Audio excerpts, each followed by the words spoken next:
Welcome to our first Education Inspire Empower conference.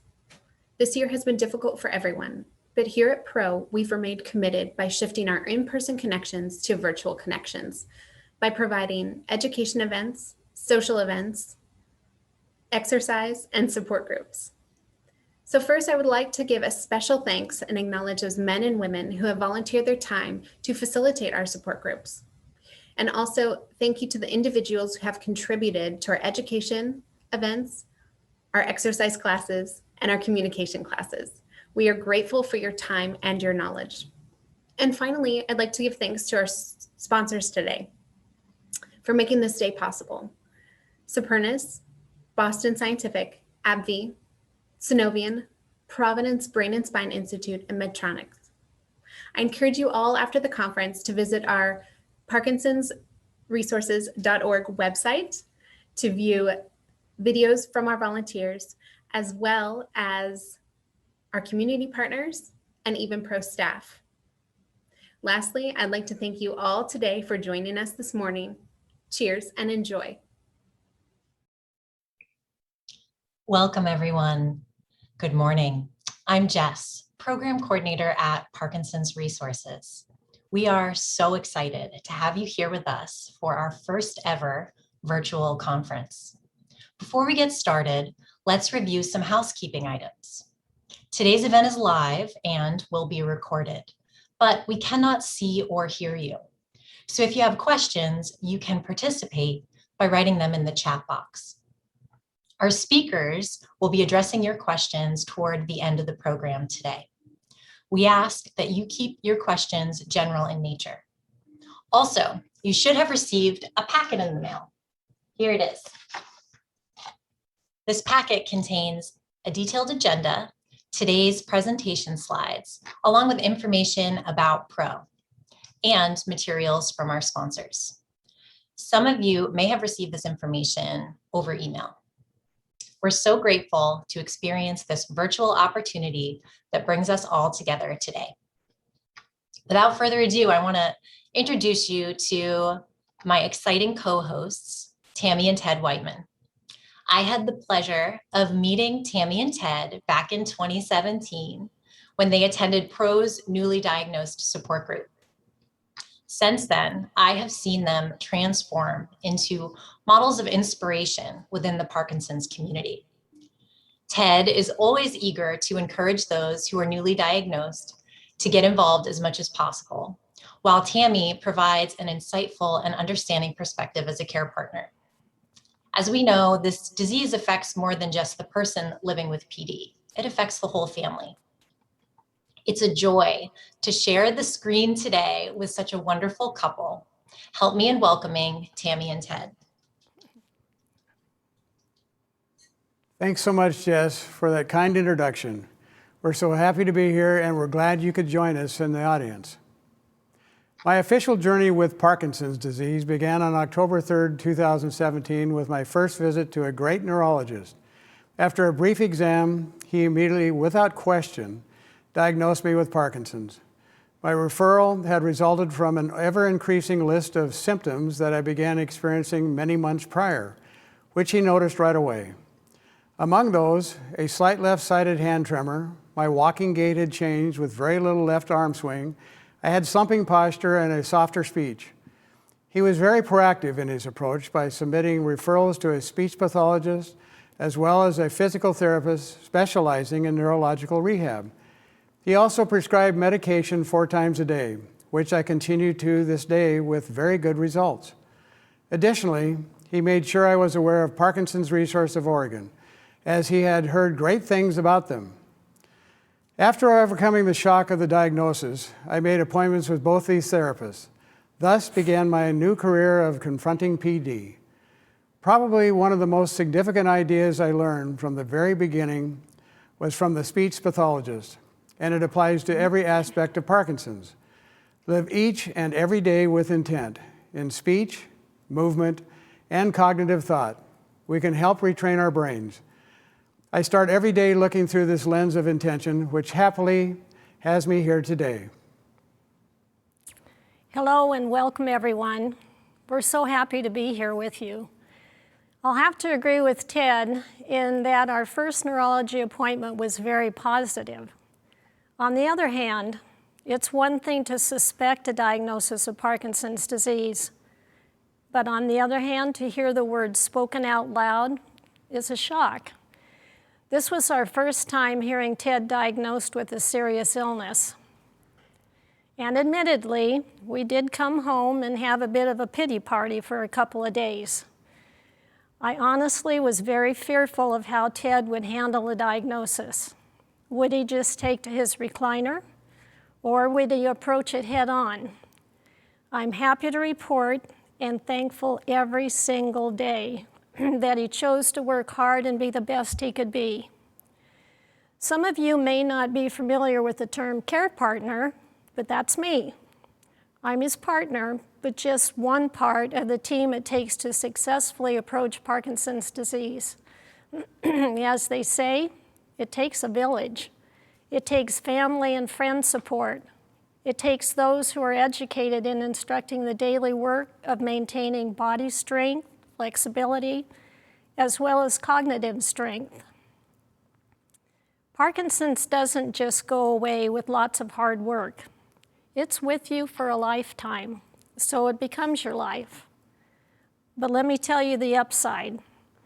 We live within shouting distance to some of the very best resources available in providing support and guidance in our efforts to combat this disease. And truly, because of all the extremely capable people we have met and the many great new friends we have made, our lives have been enriched. Thanks, Tammy and Ted, for sharing part of your story with us in such an open and vulnerable way. You're always good at that, at support group meetings and just when we used to be able to be in the office talking with folks. How you face this disease together is absolutely admirable, and it's been inspiring to watch. I'm excited to be here with you both today. So Ted, I have a question for you. During this whole virtual world and transition, how have you maintained a routine that's helped you manage your Parkinson's? Well, my schedule of events, Jess, has stayed just as full in that my mornings are filled with classes with Zoom. Now, rather than having to allow for drive time to them, I just have to go to our entryway in our home. I turn the computer monitor in the office area so I can see the instructors, and then away I go. Exercise, exercise. Tammy, I know you've mentioned to me before that you've joined TED during some of these activities. How important is it for you to be involved, and how has it been a benefit? Well, because I'm his care partner, I want to be involved. I've joined in on some of his boxing classes and found them to be very challenging as well as great fun. We take a yoga class together once a week. We also have available half-hour meditation 3 mornings a week. These all help provide purpose and structure to our days, especially during this pandemic. And so in this case, Zoom has been a wonderful thing. And to the both of you, what do you wish you had known when Ted was first given the diagnosis of Parkinson's? Well, Jess, from my perspective, I wish I could have known how well all the exercise actually worked in dealing with the symptoms. I wouldn't have gone through so much worry and anxiety leading up to this. And I wish I had known that the diagnosis of Parkinson's is not as scary as it sounded in the beginning. But of course, for all of us affected, it takes a while to find our way. It takes time to do the research and navigate the many resources out there. Well, I'm glad you found us at Pro as well as the silver lining in all of this. And I'm grateful to have you both be a part of this experience with me today. So without further ado, thanks. Let's introduce our first speaker, Heather Zwickey. She is a professor of immunology at the National University of Natural Medicine here in Portland. When we asked her if she had something special to share to get to know her a bit more, Heather said this: "It only takes a pandemic to make an immunologist famous. I wish I could have taken up a fun hobby, but my hobby has been explaining how viruses work, explaining how vaccines work, and helping people navigate a pandemic while keeping their immune system healthy. We hope you enjoy Dr. Zwicky's presentation.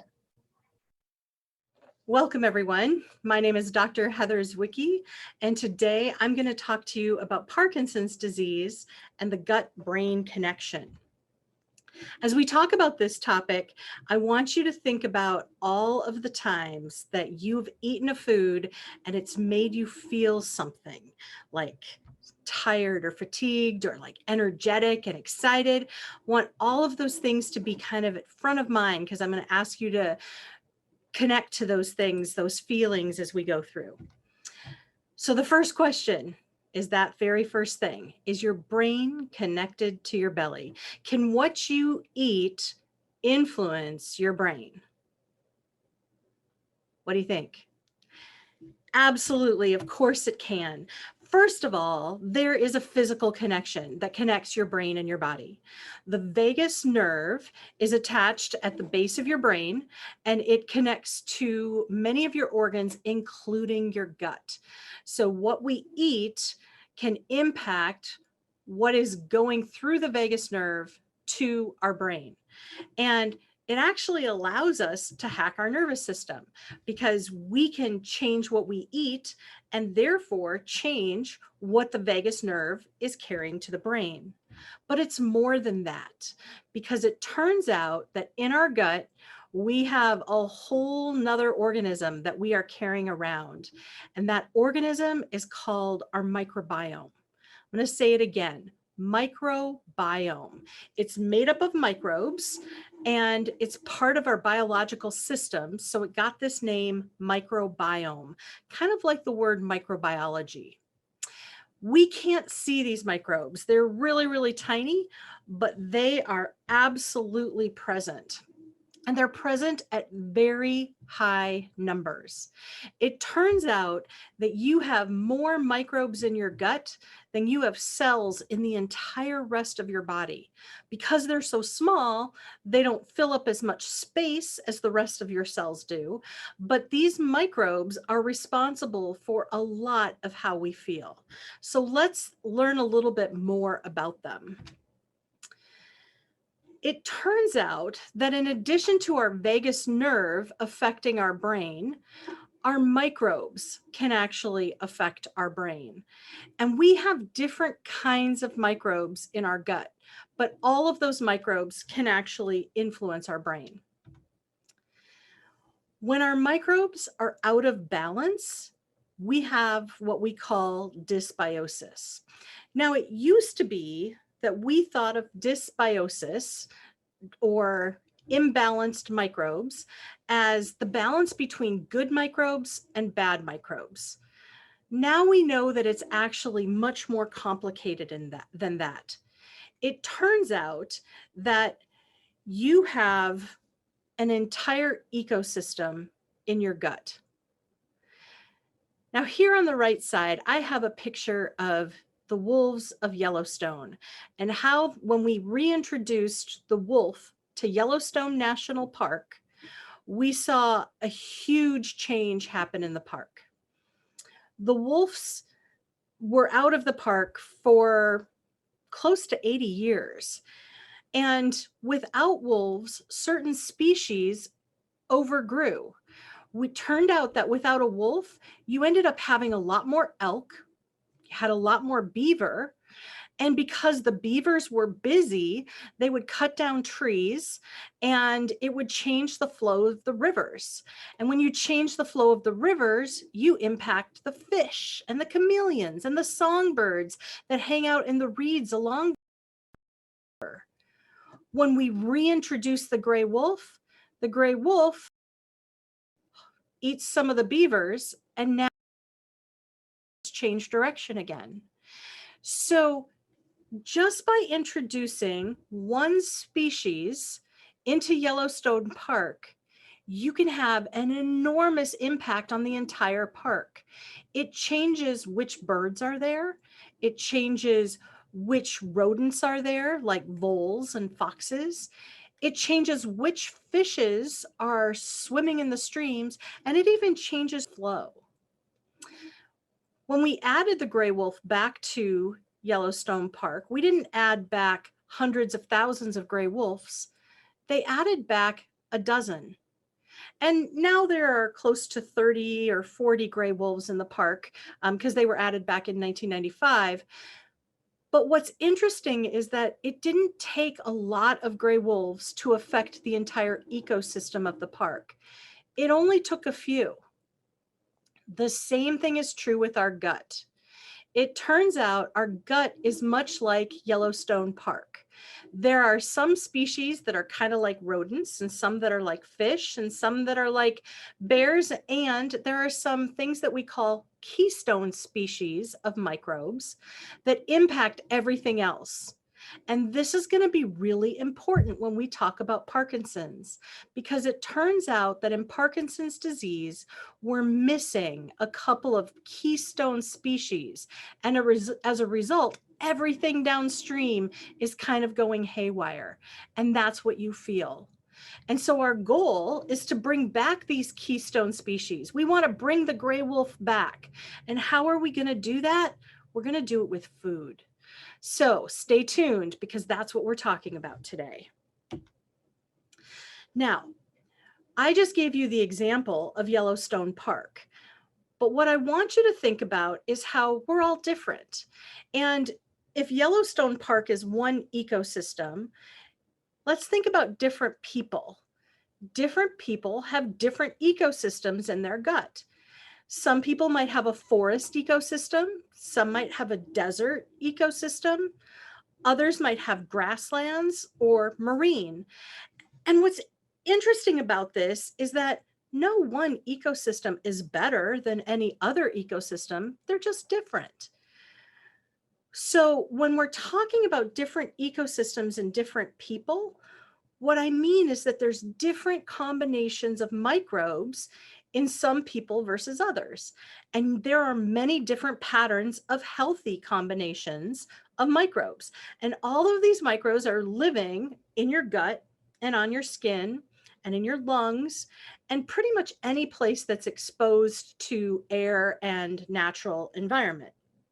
So, how do we know what type of ecosystem you are? And the answer is we don't really. We know that these different ecosystems exist, and we know that different people have them, but as of right now, it's really impossible for us to tell whether you have a forest and I have a grassland, or you have a marine ecosystem and I have a desert.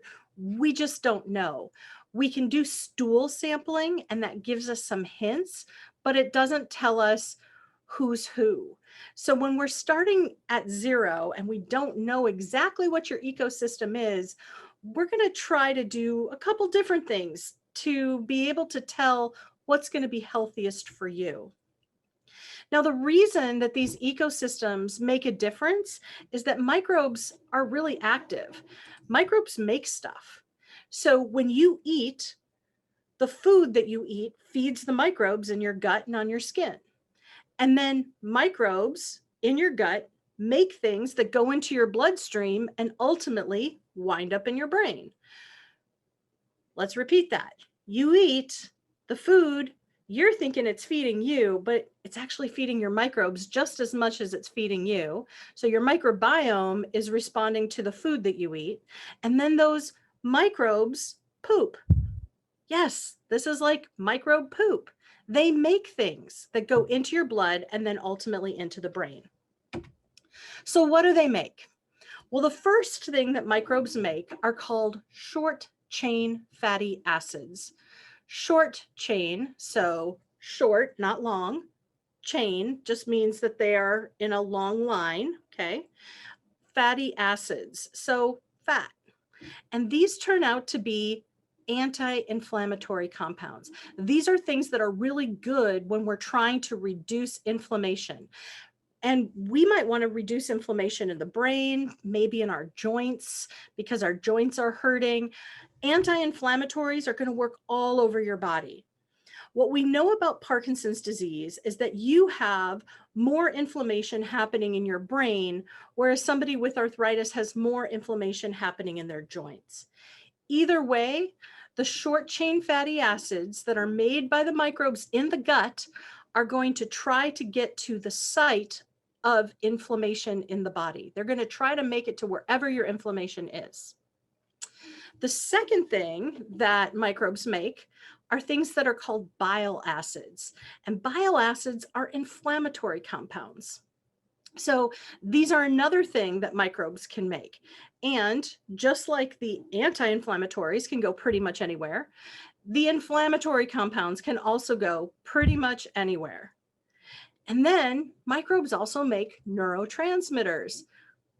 We know a lot about neurotransmitters when we learn about Parkinson's, because we know that dopamine is a neurotransmitter that's missing in Parkinson's and that we're trying to replace with L-DOPA. So what determines whether your microbes are going to make short chain fatty acids or bile acids or neurotransmitters? Can you guess?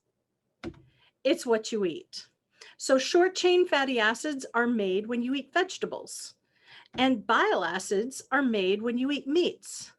In other words, the more vegetables you eat, the more anti-inflammatory compounds you're going to make. The more meat that you eat, the more inflammatory compounds that you're going to make. It's not that you're going to kill off different microbes like you're killing off fish or voles in Yellowstone Park. It's just that you're going to make more of one thing or more of another thing, and that those things can have an effect on the inflammation that you feel in your brain or in your joints or wherever you happen to have chronic inflammation. So that seems pretty easy. Let's talk about the neurotransmitters for a little bit and catch ourselves up on what these neurotransmitters do. So there are three main neurotransmitters that are made by the microbes in your gut. And I know that you've probably learned that neurotransmitters are made in your brain, but it turns out that just as much neurotransmitter is made in your gut. And in the case of serotonin, almost 100% of your serotonin is made in your gut. So let's talk about these three neurotransmitters: dopamine, serotonin, and GABA. And let's talk about what they do and why we think about these three neurotransmitters in particular when we're talking about Parkinson's. Dopamine is probably the most obvious. So dopamine, in what its function is in the gut, is it contracts the colon. So when you need to poop and you need to push poop out, dopamine contracts the colon so that you can poop. Think about that. Ever had any problems with constipation? Well, if you're not making dopamine, you're not going to poop. You're going to get constipated. And this is what we see with Parkinson's. In fact, we know that people with Parkinson's tend to have constipation up to 7 years before they're ever diagnosed with Parkinson's disease. Serotonin has a different effect on the gut. Serotonin regulates the bowel function and your appetite. So when you're feeling super hungry, you are probably making a lot of serotonin. Or, if you get nervous and you feel butterflies in your stomach, that's serotonin making your gut move around a little bit. GABA has a completely different effect. It affects intestinal motility and it reduces pain. So think about that. Your gut sphincter, your anal sphincter is pretty darn small. And when you poop, it has to grow to get pretty big in order to let poop go through. So GABA reduces the pain of pooping. And what we know is that people who have pain when they poop tend to have low levels of GABA. So you can tell just based on the symptoms of your gut whether or not you have enough dopamine, serotonin, and GABA. But dopamine, serotonin, and GABA have effects on your nervous system as well. So let's talk about those. Dopamine is your reward neurotransmitter. What that means is that, when it's winter time and you're getting out your winter coat and you reach in your pocket and you find a $20 bill and you're like, woohoo, I found 20 bucks. That is reward. That is a surge of dopamine. Whereas if you just look in your wallet and you find 20 bucks and you expected to find 20 bucks, you don't get that surge. Dopamine comes with a surprise. When you have that surprise reward, that's dopamine. Dopamine also comes with a positive affect. People who are just naturally positive people are going to make more dopamine than people who are glass half empty. And dopamine is associated with extroversion. So people who are extroverted make more dopamine than people who are introverted.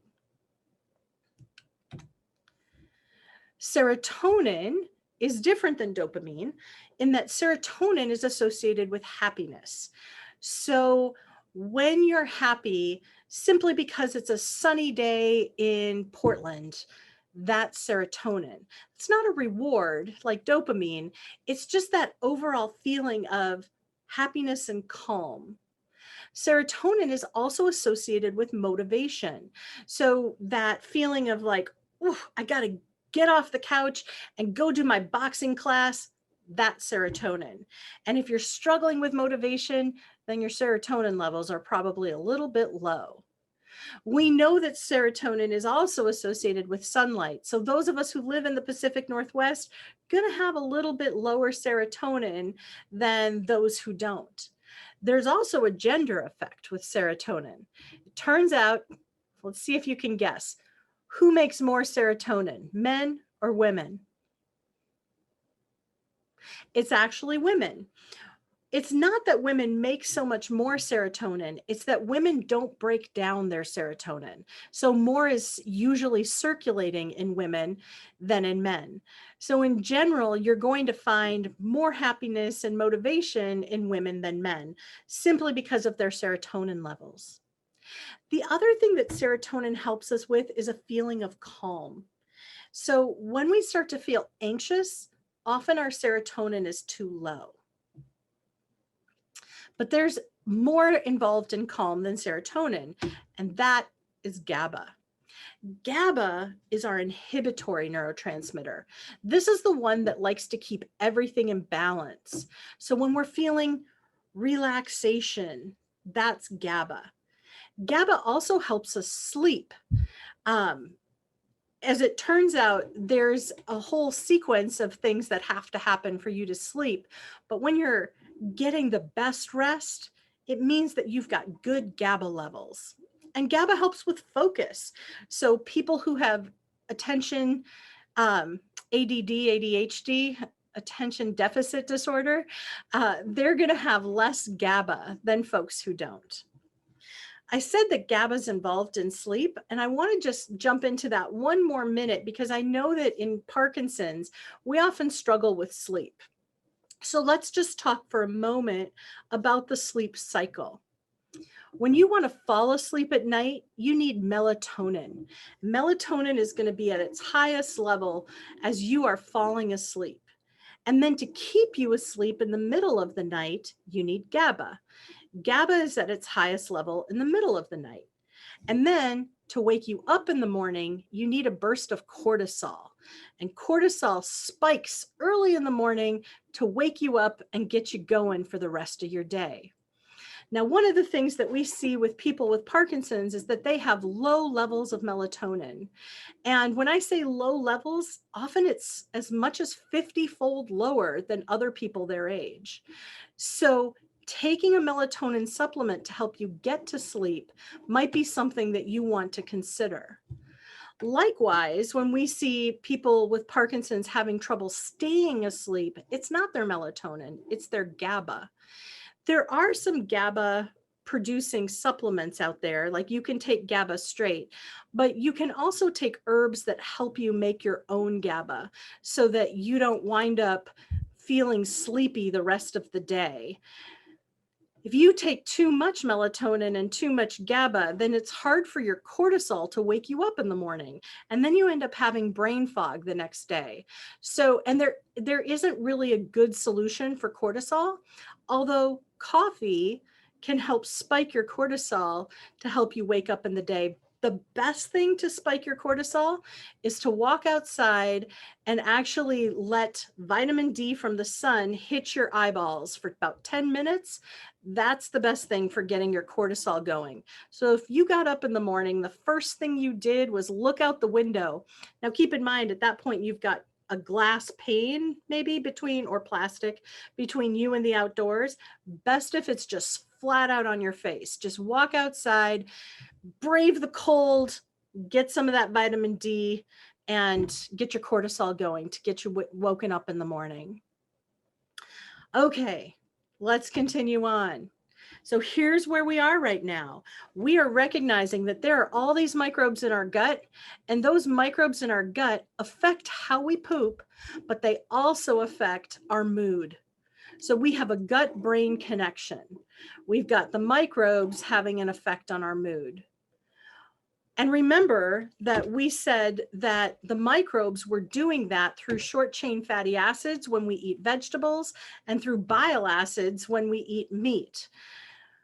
They're also affecting our neurotransmitters, but there's also effects because of the inflammation.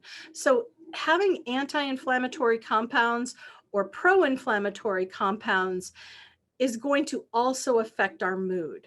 How does that happen? That happens with these proteins that are called cytokines. Cytokines are proteins that are made by your immune system in response to inflammation that have an effect on your mood. So there's a cytokine that's called interleukin-1, and interleukin-1 is abbreviated IL-1. IL-1 makes you feel malaised, fatigued. It's responsible for causing fever too, but the mood effect is feeling kind of depressed, honestly. So when you're depressed, let's see, that's the opposite of happiness or serotonin. It could also be that you've got some inflammation going on, and we know you do. We know people with Parkinson's have inflammation in their brain. So don't judge yourself when you're feeling fatigued and depressed, because that's just a result of the inflammation that's happening. The second cytokine is interleukin-6. Interleukin-6 is causing anxiety along with fatigue and some of the pain people feel. And anxiety can also cause interleukin-6. Uh-oh, that sounds like a problem, right? Not only does inflammation cause anxiety, but anxiety causes inflammation. That seems pretty self-defeating.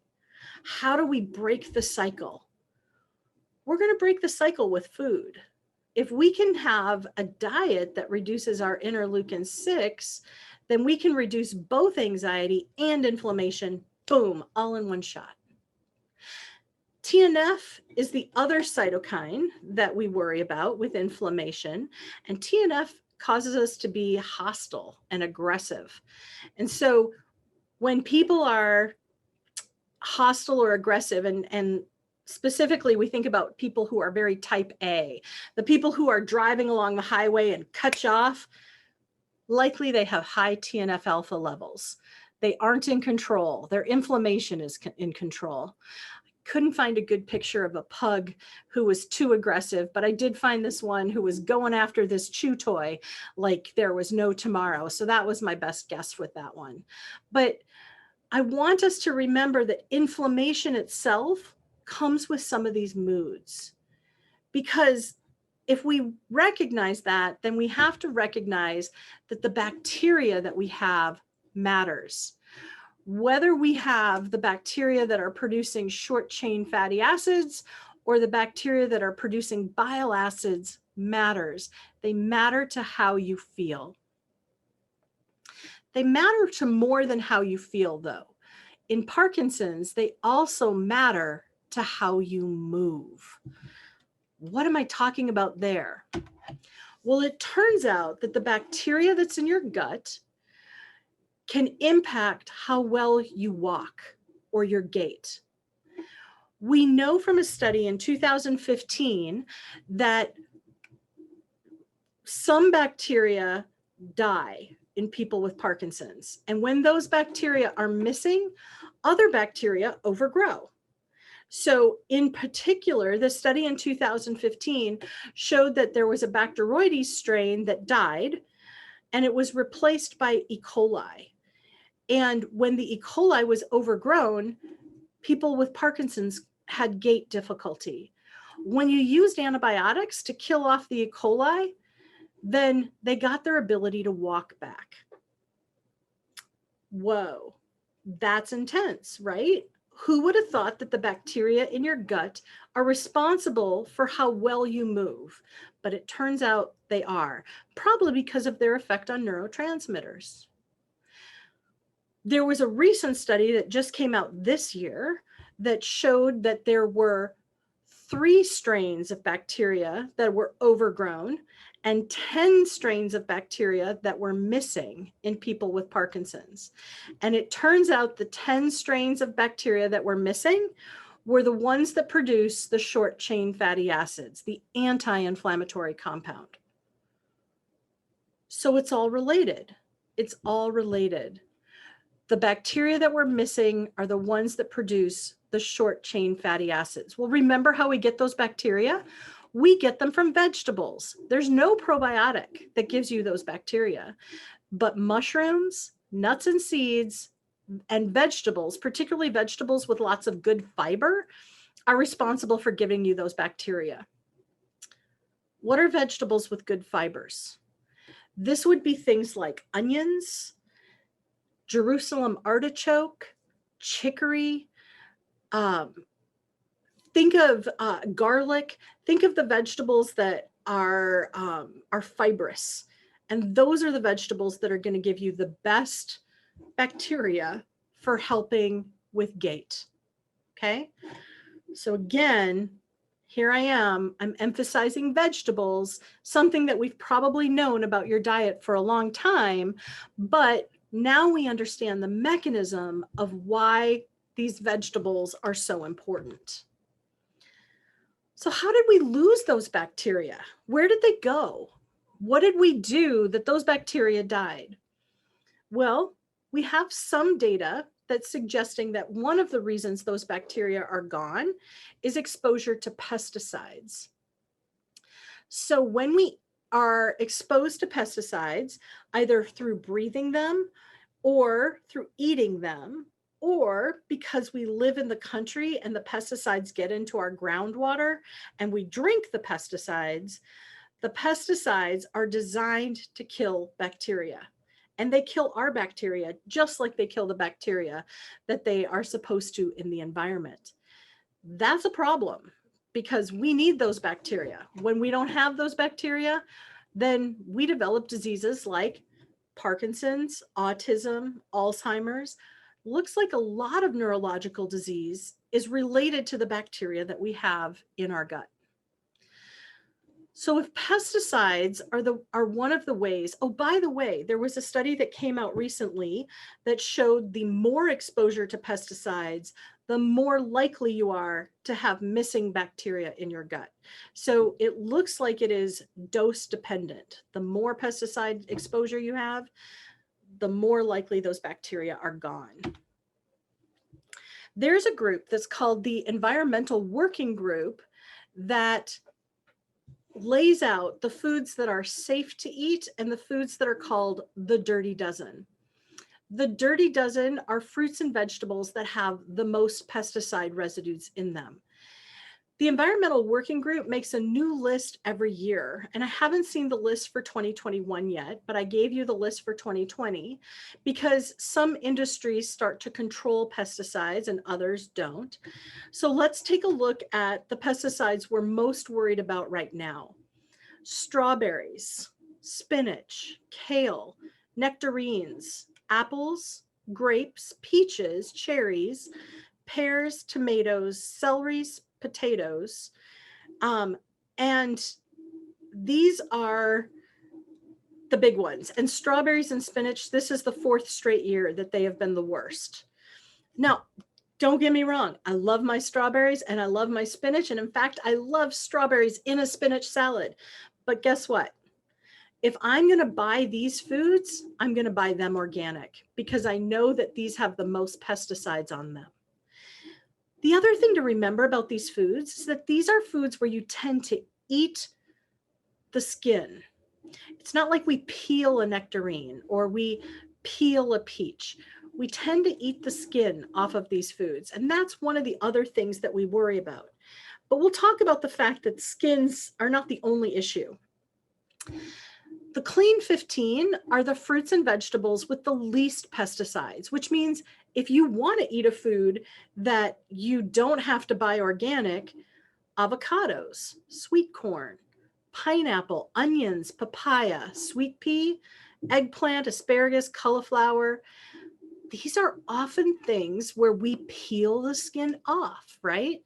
Not for cauliflower and broccoli or mushrooms, but mushrooms, heck, we usually grow those in barns. We don't spray them with anything.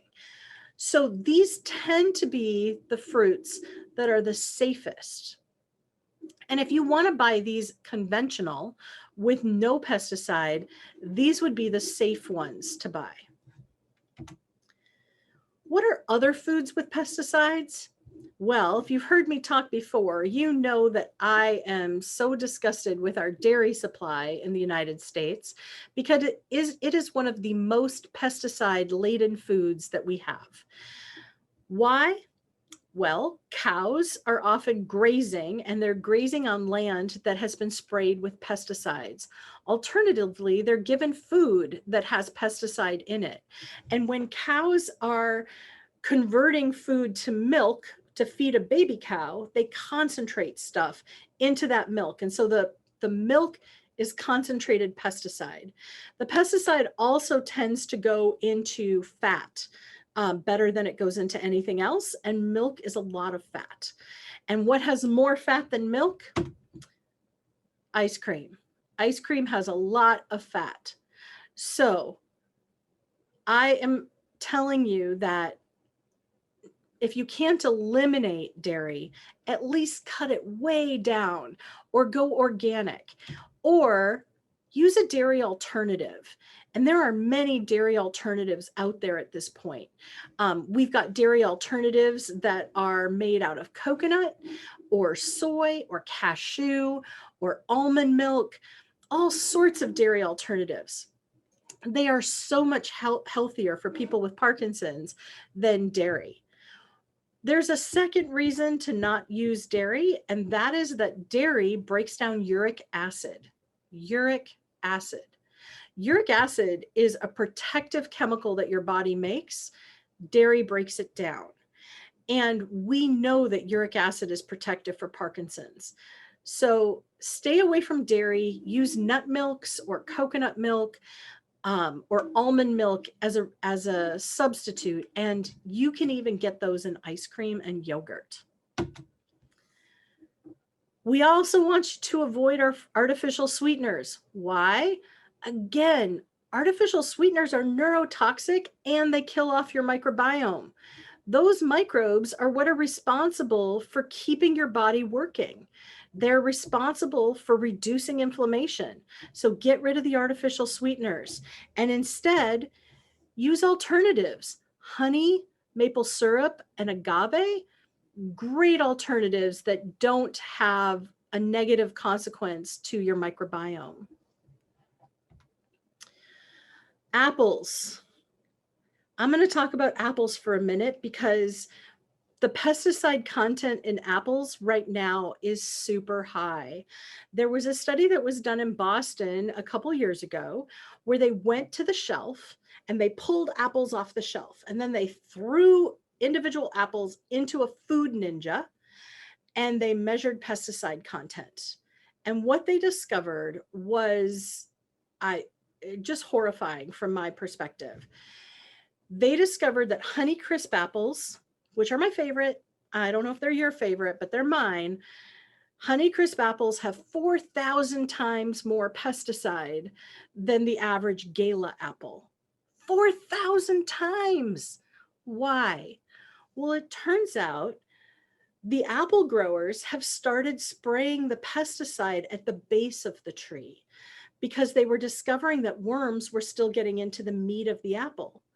And if you spray the pesticide at the base of the tree, then the pesticide goes up into the tree and into the apple, and you don't get worms. But it also means that you can't wash it off. The pesticide is in the fruit of the apple. And that's how come we get so much more pesticide in these apples. So if you're going to buy Honeycrisp apples, please, please, please buy them organic. And you can do that these days. Even at Walmart, I find organic Honeycrisp apples. It's worth spending the extra money. So what are we doing here? We're trying to target the microbiome to reduce inflammation. Is that real? Can we do that? Well, this is a study that was done at the University of Southern California that has what's called it's UCSD, it's University of San Diego. And they have what's called the American Gut Project. And what the American Gut Project did is it said, well, let's look at all of the different types of diets. So omnivore, which means you eat everything, vegetarian, omnivore but with no red meat, vegetarian who eats seafood, and vegan, so no dairy, no eggs. Let's look at all these different diets and let's see, where do we get the most diversity in our microbiome? And the most diversity in our microbiome is going to be over here at the right side of this figure. Well, look at that right side of the figure. You've got every color there. It doesn't matter which diet you're on. All of the colors are represented here. And it turns out it doesn't matter. It doesn't matter if you're vegetarian or omnivore or vegetarian with seafood. What matters is that you consume more than 30 types of plants per week. 30 types of plants per week. That's not 30 servings. That's 30 different types of plants per week. Whoa, who could do that? That sounds like a lot of plants, doesn't it? Well, I'm never going to tell you to do something that I won't try first myself. So here it is. Get your 30. This is how I get 30 types of plants per week. Onions and mushrooms and avocados and tomato, heirloom tomato, basil, yes, herbs count, lentils, sun-dried tomato, cauliflower, broccoli, celery, rosemary, there's another herb, potatoes, red beans, peas, walnuts, nuts count, dates are a fruit, pistachios, cashews, artichoke, white corn, black beans, spinach, pepper, green beans, soy, cinnamon, apple, banana, blackberries, carrots, boom, no problem. 30 vegetables in 1 week. Can you do it? That's your challenge. Your challenge from here out is 30 vegetables in a week. Why? The vegetables give us those short chain fatty acids, and those short chain fatty acids are anti-inflammatory, and that's what's good for your brain. So I'm challenging you to do 30 vegetables per week. I don't care if you only eat 2 green beans, okay? Just eat some of them, because it's the diversity that matters, not the quantity. And spices count.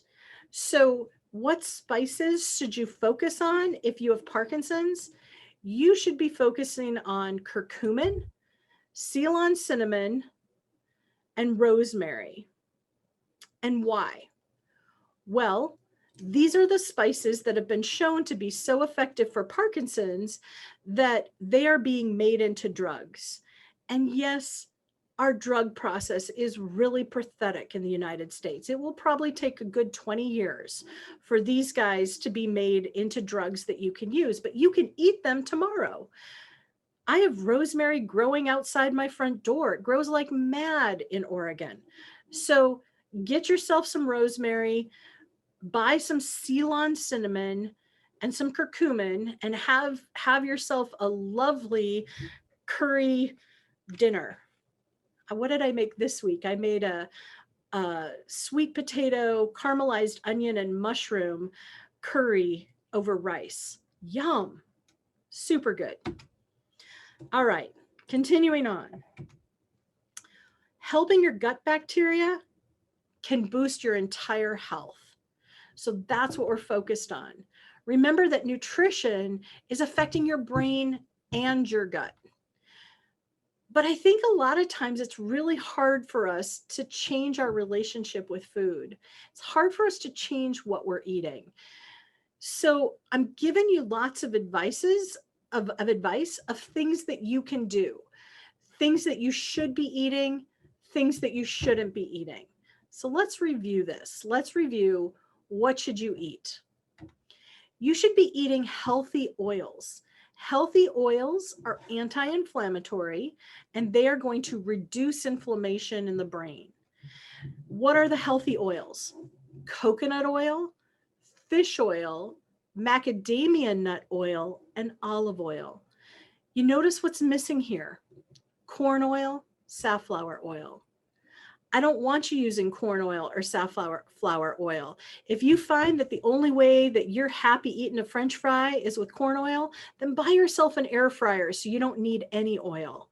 But coconut oil, fish oil, macadamia nut oil, and olive oil have medium chain triglycerides that act as antioxidants, and they are going to quench the stress of inflammation in your brain. They're also going to lower your blood sugar. Eat this, eat berries, eat fish, especially fatty fishes, eat spices, nuts and seeds, green tea, and vegetables. Lots of vegetables, 30 different vegetables a week, 30 different ones, okay? But don't eat pesticides. So eat those vegetables, but eat organic vegetables. The pesticides kill that healthy microbiota, which controls inflammation. So if you're going to eat berries or vegetables you don't peel, then eat them organic. If you're going to eat dairy at all, eat it organic or go for one of those alternative dairies. And likewise, if you're eating a fatty meat, so think about like bacon, then get it organic, because again, the pesticide is stored in the fat. So anytime you're eating a fat, you want to be thinking organic, no pesticides. And pesticides are strongly associated with neuroinflammation. So let's get rid of those. Also, don't eat this. No artificial sweeteners, no trans fats. Trans fats are just bad in general. And look at what those trans fat foods are, by the way. A lot of times we think trans fat, we think French fries, but trans fat is in baked goods that have a long shelf life. So if you're one of those people who just loves the Pepperidge Farm cookies, make sure there's no trans fat on the ingredient list. One of the products that has the most trans fat in it right now is frosting that sits on the shelf. So make your own frosting. It's not that hard. Get rid of corn syrup and sugar, because we don't want to spike blood glucose, and no dairy. Okay. You're going to eat foods that increase your short chain fatty acids, which is abbreviated SCFA. Increased short chain fatty acids, anti-inflammatory. So you want a lot of plant-based foods, you want a lot of herbs, and probably the diet that you want to focus most on is something that's like a Mediterranean diet, because that particular type of diet emphasizes the foods that you should be eating. Remember that every time you eat, it's an opportunity to nourish your body. So eat wisely. Thank you so much. I will be available to you all to take questions. Thanks so much, Dr. Zwicki. That was interesting, every bit of it. And I found it so fascinating to learn of the ecosystem in Yellowstone, and that each of us has our own ecosystem within our bodies. Also, as someone who grew up in Tillamook and loves dairy products, I will definitely be giving some thought to our diets.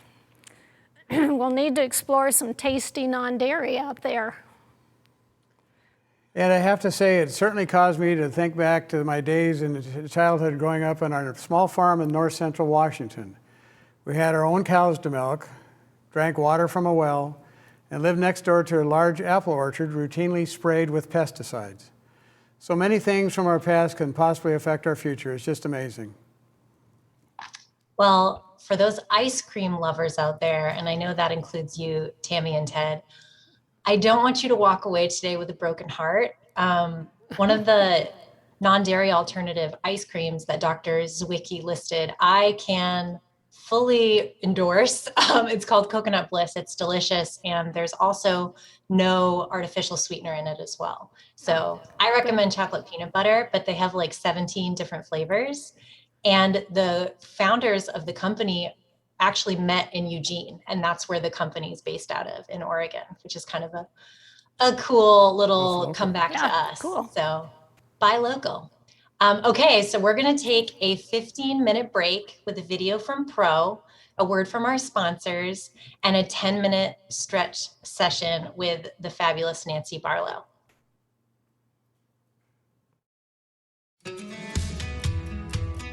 Since 1980, Parkinson's Resources has been solely focused on improving the lives of residents facing Parkinson's disease in Oregon and Southwest Washington.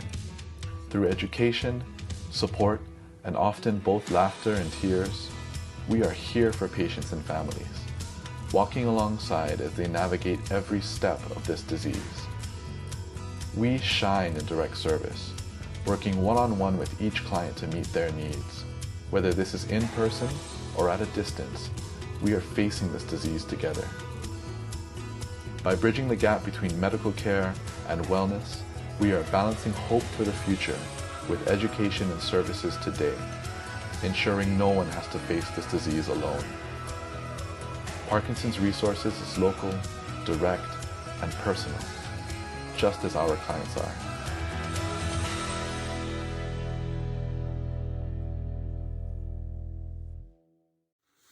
Hi everyone, it's Michael Beatty with AbbVie, and we're excited to be part of the Educate, Inspire, and Empower conference today. And like you, we know that education is one of the most powerful tools in combating Parkinson's disease.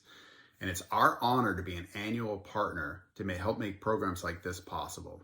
We wish we could see your faces and be there live, and we hope to do that soon. But in the meantime, please visit us at the virtual exhibit hall and be in touch with any questions you may have. Thank you for committing to your health journey by joining us today, and have a great conference.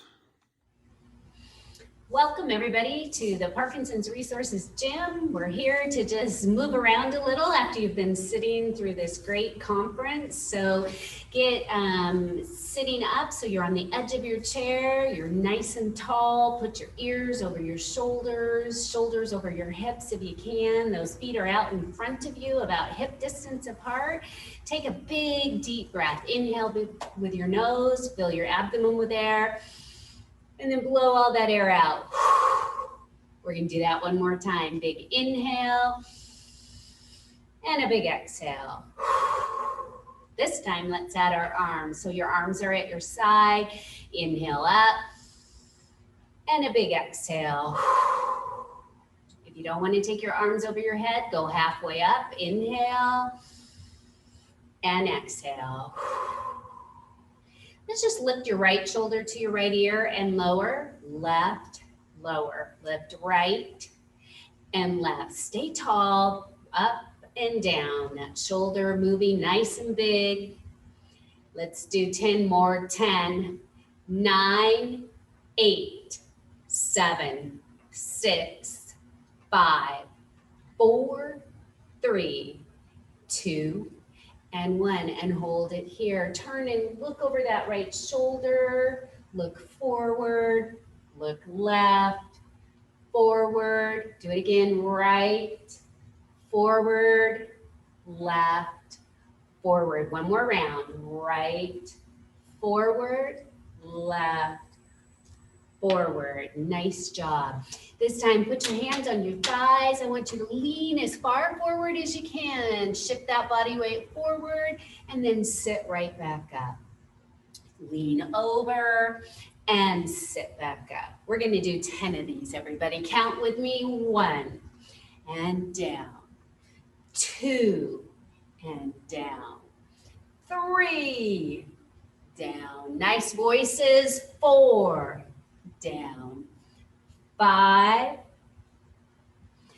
6 down. 7 down. 8 down.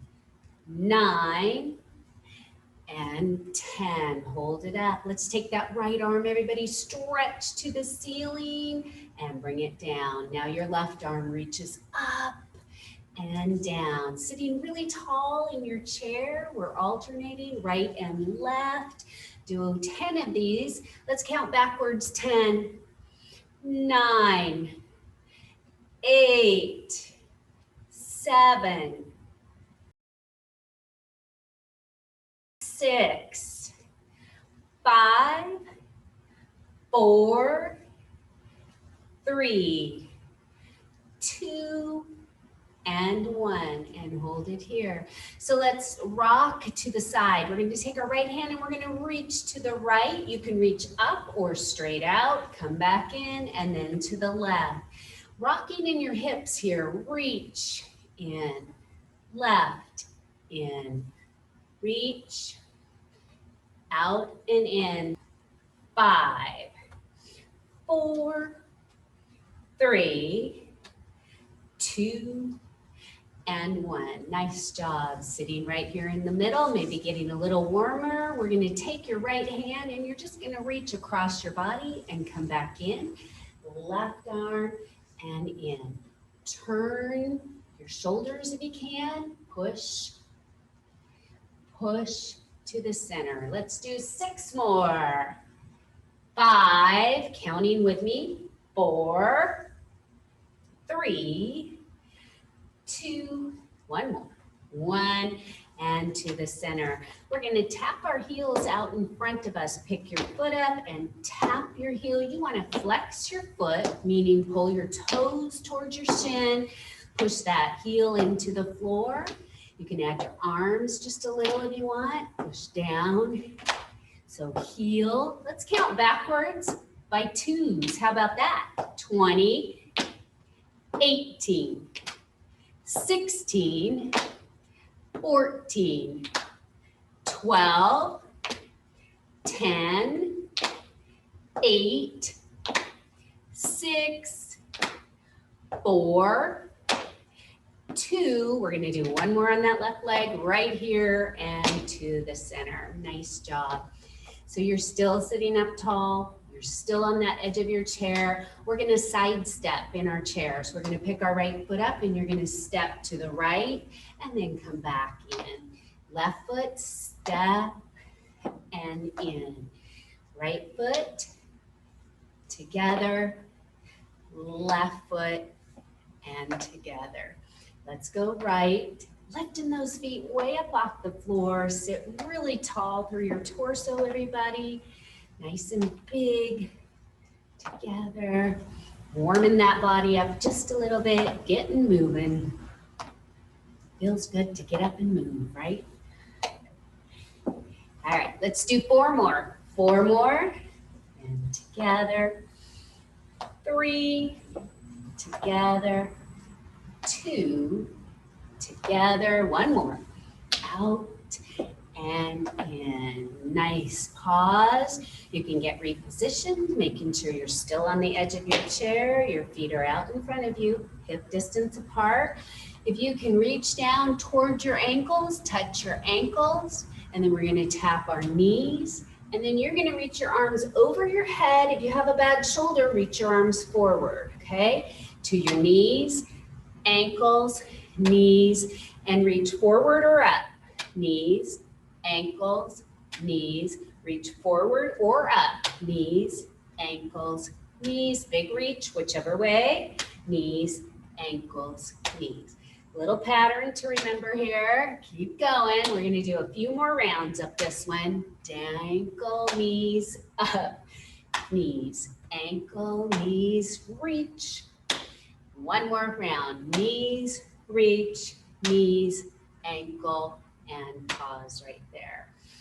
Good work, everybody. Let's take our hands right up here, right at your shoulders. We're gonna flick your fingers. So close your hands in a really loose fist, not too tight, and flick your fingers out, in and out, in, out, in, out, out.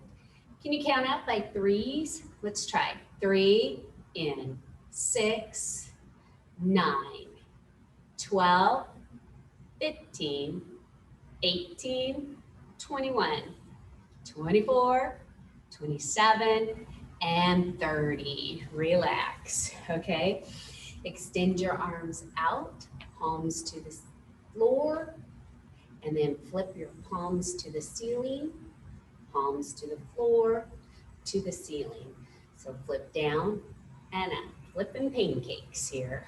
Palms up and down, up and down. Stay sitting really tall, up and down. Let's do 4 more, down, 3, down, 2, down, 1, and down. Let's do 1 more with our arms. Extend your arms back out, all right? So you're gonna push your fingers to the floor, up to the ceiling. Try to straighten your fingers out as much as you can and spread your fingers as far apart as you can, down and up, down and up.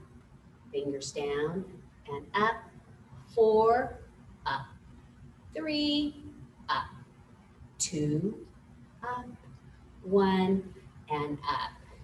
And relax your arms, shake your shoulders out a little bit. Reposition in case you slid to the back of your chair, up to the top of your chairs again, everybody. Sitting up nice and tall. Hold your hands up right here. You're gonna tap the tip of your thumb to the tip of your index finger, big circles.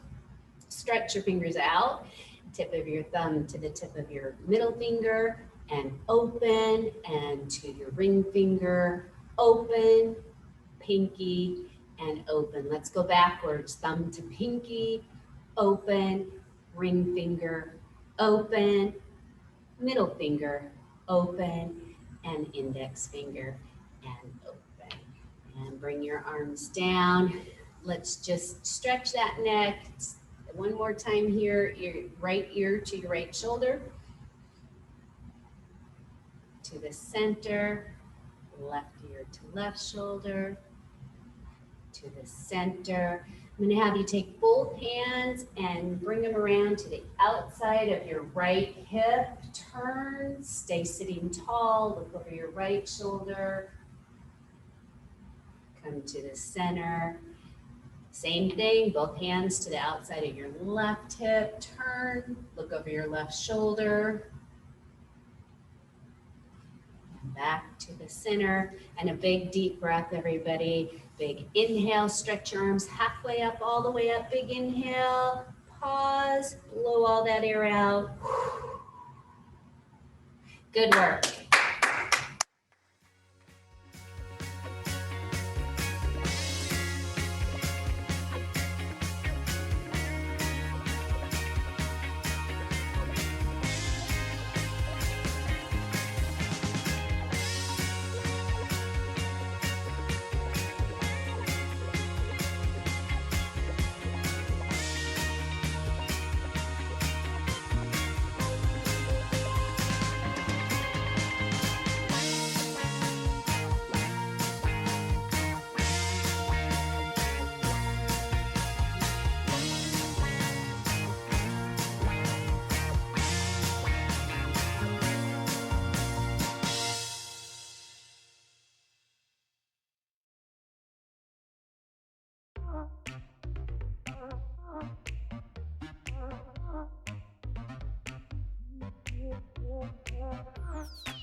Well, welcome back, everyone. As our audience could see from Nancy's stretch break, she covered many different areas of stretching and flexing in just 10 minutes. Keep in mind our normal classes are at least an hour in length, so just imagine how much we can cover in that amount of time. I used to think I was in shape until I started doing the exercise for Pro.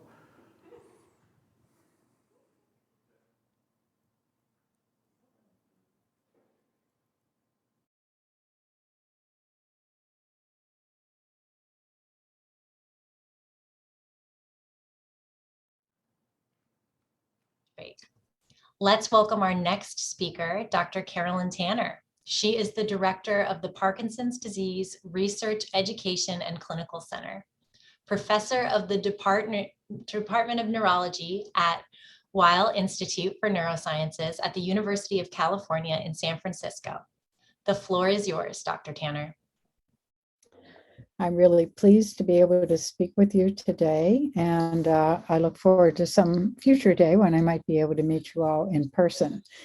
Today I'm going to talk about prevention in Parkinson's disease and some of the work my colleagues and I have been doing to try to get to the point of really being able to achieve that goal.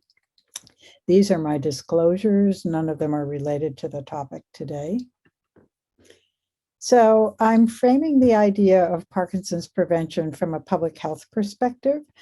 So that means looking at the entire population and what are the ways that we think about prevention. And of course, the first is what we call primary prevention. That means preventing the disease altogether. There's no abnormal process. Everyone is in a state of health. We'll talk a little bit how we might achieve that. Secondary prevention refers to people where the disease process may have started and there may or may not be symptoms. So maybe it's just a process that's happening at a cellular level. Maybe people already have symptoms, but they're not full symptoms of Parkinson's disease. And we'll talk a little bit about that.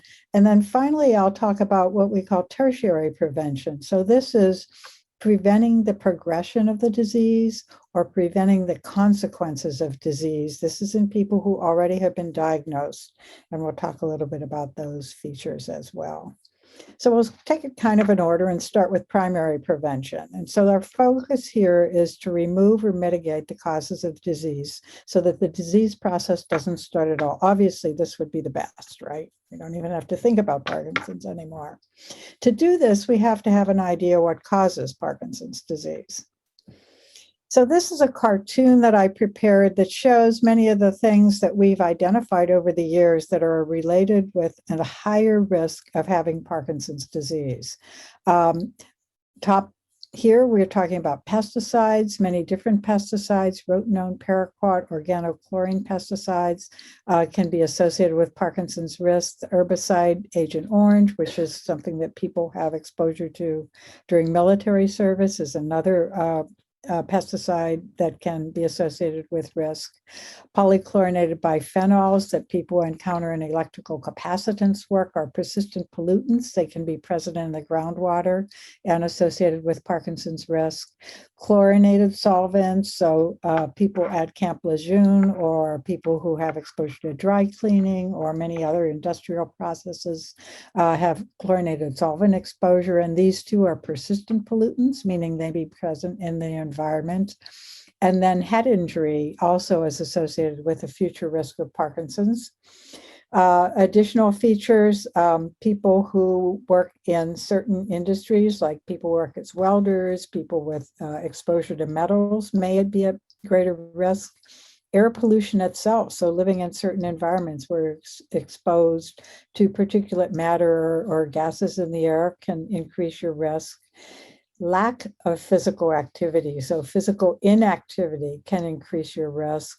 And then a few things that we can't change, either your age, increasing age, or your sex, male sex, are also things that are associated with greater disease risk.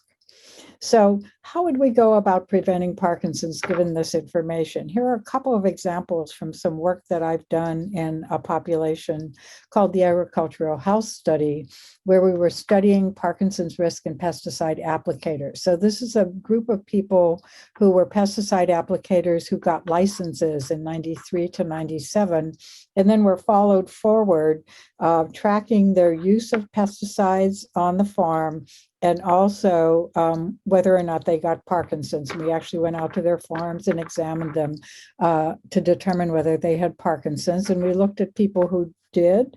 And then for everyone who did, we looked at 3 people who didn't have Parkinson's to try to understand more about risk factors. And we took really detailed histories about their use of protective equipment, their diet, their lifestyle, their family history. We collected DNA and other things. And what we found was that 2 particular pesticides, I'm going to talk today about paraquat, were associated with a greater risk of Parkinson's. Paraquat is one, the other one is rotenone, but we'll talk about paraquat today. And this is an agent that unfortunately in the US is increasingly being used, as some other pesticides that have possible toxicity are not being used. Paraquat is coming more into play.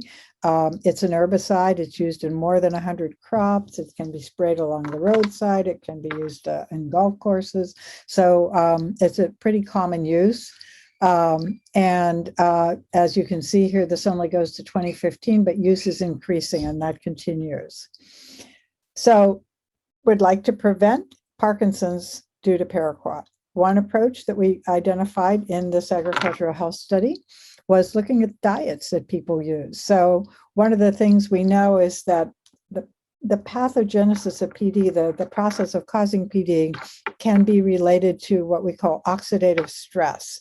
And diets that are more healthy, like the Mediterranean diet, or this was farmers, so the healthy diet, which is higher in grains and reduced in animal fats, may be a better diet to prevent oxidative stress. And what we found is that people who had an unhealthy diet, so had a lot of animal fat, red meat, things like that, and also used paraquat, had almost a 5-time increased risk of Parkinson's compared to people who had a healthy diet. And if people had a healthy diet but used paraquat, they had a slightly increased risk of disease, about 30%, but from a statistical perspective, it was not statistically significantly different. So it might not have even been a true increase. Another thing we found in the same population, a little bit of a no-brainer, but I still think important in thinking about environmental exposures, if people washed off if they had a spill and used personal protective equipment when they applied the pesticide, they didn't have an increased risk of disease. So their risk was just a little bit around 1, which means no increased risk. Whereas people who did not use protective equipment had a risk that was almost 4 times greater of having Parkinson's compared to people who didn't have the pesticide paraquat exposure. So again, just the simple observation, if you're not exposed to it, you're probably not going to get it, right? So that was, I think, an important thing. Something else to think about, I mentioned physical inactivity as a factor that could increase your risk of Parkinson's. This is another kind of modeling exercise that we did.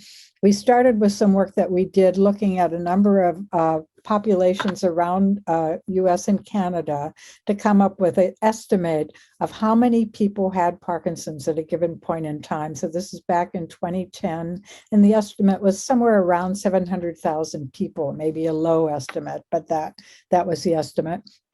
And looking at that estimate of 700,000 people with Parkinson's, we then said, given that physical activity is good and can reduce the risk of Parkinson's or the number with Parkinson's in the population, what if 20% of the adults who aren't exercising started exercising? What if 80% of the adults who aren't exercising started exercising? What would we see in 2030? And so this is no change in the population, This is a little improvement in the number of people exercising. And this is what happens if all the adults who are sedentary stopped being sedentary, or if 8 out of 10 of them did. And what a big difference that would make in terms of the number of people with Parkinson's. And I'll point out, the reason this line is going up at all is just because the number of people at age of risk for Parkinson's in our population is increasing. So on a personal level, on a societal level, physical activity can't hurt you and certainly may help in many different ways. But these are great ideas, but the dilemma is, cleaning up the environment from all the different things I showed you, and maybe ones we don't know about, is a challenge, and may not happen, or may not happen completely. And it's hard to get people to follow health recommendations, even when it makes perfect sense. People don't always do it. So another way we can try to address this is to get to people before they have Parkinson's, in that in-between state. And that's what secondary prevention is. We target people either here before there are any symptoms at all, but a little bit of the cellular changes are starting to happen, or here in what we call the prodromal phase of Parkinson's, where we identify people who have features that have some risk of developing Parkinson's and intervene in a way that allows the disease process to be stopped before we ever get over here when people really have Parkinson's disease. So that's the idea of secondary prevention. The problem is we have to find those people. How do we find people with prodromal PD? That's not so easy, because most of the things that are predictive of Parkinson's are pretty uncommon. So one sort of simple thing to measure are genes, and many people are aware of genes in Parkinson's. There are probably at best 20% of the people in any given clinic may have a strong genetic association with Parkinson's. Even if it's a strong association, most of the time only about 1 in 3 or 1 or 4 or even less of the people who have that change in the gene actually ever get Parkinson's. So there are clearly other modifying factors, but at least it's something we can measure and get started with. And so one point I would like to bring to people is that we could identify people who have a gene mutation. Then if there are ways to address that, we could come and target or block the effective mutation and perhaps prevent disease. So it may be a minority of people, but if you're one of those people, it could still be really important to know. And there are a lot of companies that are targeting the function of the genes to come up with new treatments. And just in the last month or so, something else has come to pass. People who have Parkinson's can actually get tested through the Parkinson Foundation PD Generation, or I think they say Generation initiative, which I showed here. So if you go to their website, you can sign up. This is a remote assessment. You get a little kit, you take a little smear from the inside of your cheek cell, and they give back the information.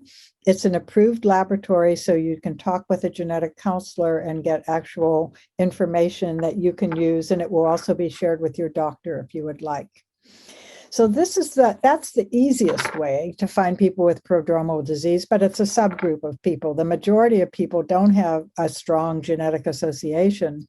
And so looking for those people, one way to do that is by looking at the symptoms that we call prodromal syndrome in Parkinson's that come before this time point, when Parkinson's is diagnosed, when slowness and stiffness and tremor are present.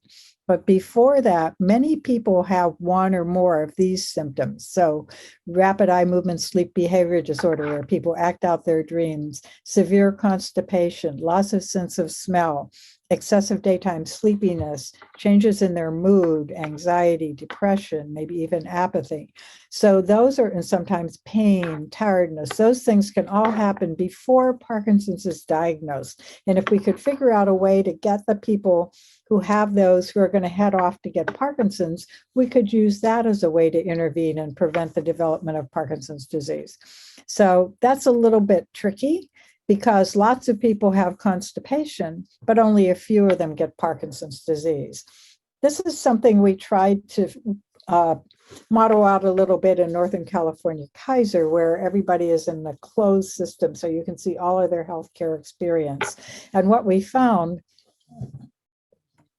was that people who had either constipation or rapid eye movement sleep behavior disorder, seborrheic dermatitis, loss of sense of smell, etc., and went to the doctor for that reason, were more likely later on to end up with a diagnosis of Parkinson's, but only about maybe 3 or 4 times more likely. So it was still predictive, but certainly not 100%, much less than that. But we thought it could be useful as the beginning of a process where you identify people, where you might then say, possibly you should see a neurologist, possibly you should get counseling on some of these healthy behaviors. Another way to be able to do this is to identify a biomarker, ideally a blood test or an X-ray study that could help you know, say you are a person who has constipation and REM sleep behavior disorder. The next step might be, is there some kind of a test we can give that shows that you are in fact at greater risk of getting Parkinson's disease?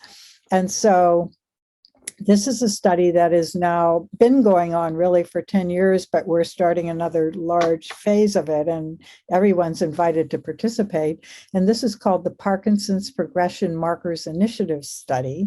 It's sponsored by the Michael J. Fox Foundation, but it's a huge international partnership with many different neurologists, many other centers, lots of different public and private supporters who are part of making this happen. And basically, our first step is going to be starting with something just like I showed you, a very broad screen where we ask everyone, people with or without Parkinson's, to come online and every 3 months give us answers to some basic questions. Do you act out your dreams? How, what is your bowel movement frequency? How are you feeling? What's your mood? And then from among that large group of 100,000 or more people, we may ask some of those people to do a little bit more testing, like a smell identification test or a genetic test, or to be involved in a digital sensor kind of assay, where we ask people to wear a watch or do things on their mobile phone that would be useful and maybe detecting early signs of Parkinson's. And then a smaller group would be asked to have some imaging studies, like imaging of the dopamine transporter. And an even smaller group we would ask to come into the clinic and be followed very intensively so that we might find one of those blood biomarkers that might help us understand more about Parkinson's. So this study has been ongoing for a smaller group of people, launching this new big phase starting now, but with the big online phase starting this summer. So encourage everyone to look out for that. It will be on the Michael J. Fox Foundation website. So last piece, tertiary prevention. So if you've already got Parkinson's, prevention still matters. We may not be able to prevent the disease, but we hope is that we can prevent the consequences of the disease and prevent the progression of Parkinson's. So here we're talking about taking people who already have disease and coming up with ways to reduce the burden of disease. One way to address this is to try to slow or halt the disease process. There are a couple of ways that people are trying to address this now. They're all research. We've been trying to come up with ways to do this for a long time.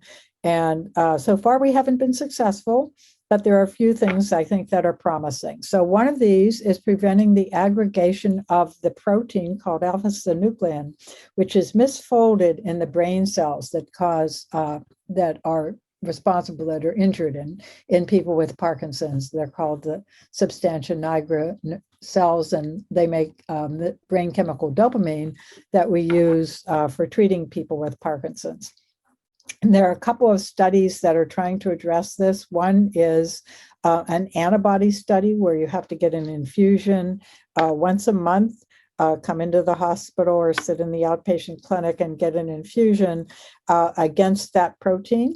Another that's in development, but at an earlier stage, is to see if actually a vaccine could be developed against it. So both of these are research right now. We don't know if they're going to work, but at least so far they're moving ahead and it sounds promising. Another research approach is personalized medicine. Everybody's heard that term by now, I think. And this is taking people who have specific gene defects and targeting specific changes that are caused by those gene defects and trying to correct those changes. So examples are people who have mutations in the gene called LRRK2, LLRK2, and various companies are trying to come up with inhibitors of LRRK2 that might be helpful. Certain people have mutations in another gene that makes an enzyme called glucocerebrosidase. There are various strategies to try to restore function in that gene that may also be helpful for people. And then even less commonly, some of the genes can cause changes in the function of the cellular energy storehouse called mitochondria.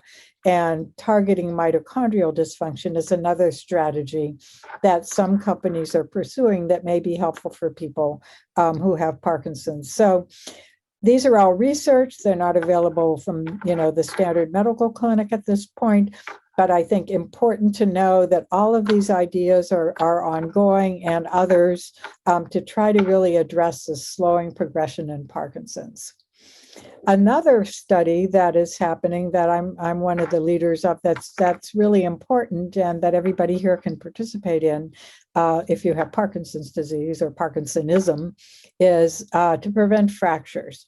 And a lot of people say, what's that have to do with me? I have Parkinson's. Why are you telling me about fractures? Well, people with Parkinson's have a really high risk of having fractures, maybe 4 times the risk of another person of the same age and sex. And having a fracture is not a good thing ever. If you have Parkinson's, it's often really not a good thing. It can set you back quite a bit. It is statistically associated with increased disability, loss of independence, and increased mortality. So really a reason not to have a fracture if you can avoid it. And actually, for most people with Parkinson's, you fit the criteria for treatment, but most people don't get treated. About 3% of people who would be eligible for treatment and have Parkinson's are actually treated. So this study is called TOPAZ, and it's a home-based study. TOPAZ is for trial of Parkinson's and zoledronic acid. Zoledronic acid is a treatment for fracture prevention. You get a one-time infusion, lasts a little bit less than an hour, and then the result is that you are protected for 2 years. So this one infusion lasts for 2 years. You don't have it over and over and over again. So the nurse will come into the home and give you this treatment. You can sign up for it online. So it truly is a remote study. And we're hoping that by having people involved in this large, remote, simple study that's home-based, we'll be able not only to come up with a way to prevent fractures in people with Parkinson's, but reduce the barriers to treatment that so many people experience, which results in only 3% of people who should be treated being treated. So this is a TOPAZ study.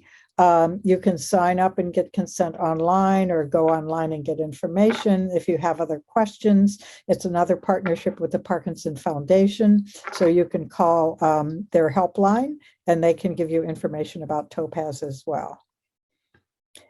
So I've just gone quickly through some of the examples of prevention at the various points in Parkinson's disease. I hope I've convinced you that prevention is possible as well as critically important using a combination of public health, targeted medical interventions, and that with that and working together, we can significantly reduce the burden of Parkinson's disease. So with that, I'd like to acknowledge all the many colleagues who participated in the studies I mentioned here, my colleagues at UCSF and the Movement Disorders Group, the greatest group you could ever hope to work with. And thank you most particularly to the volunteers and research participants, the patients, people who are healthy controls, family and friends, because if you didn't help us with these studies, we would never make any advances, would never learn anything. And then lastly, thank you to our sponsors. So thank you very much.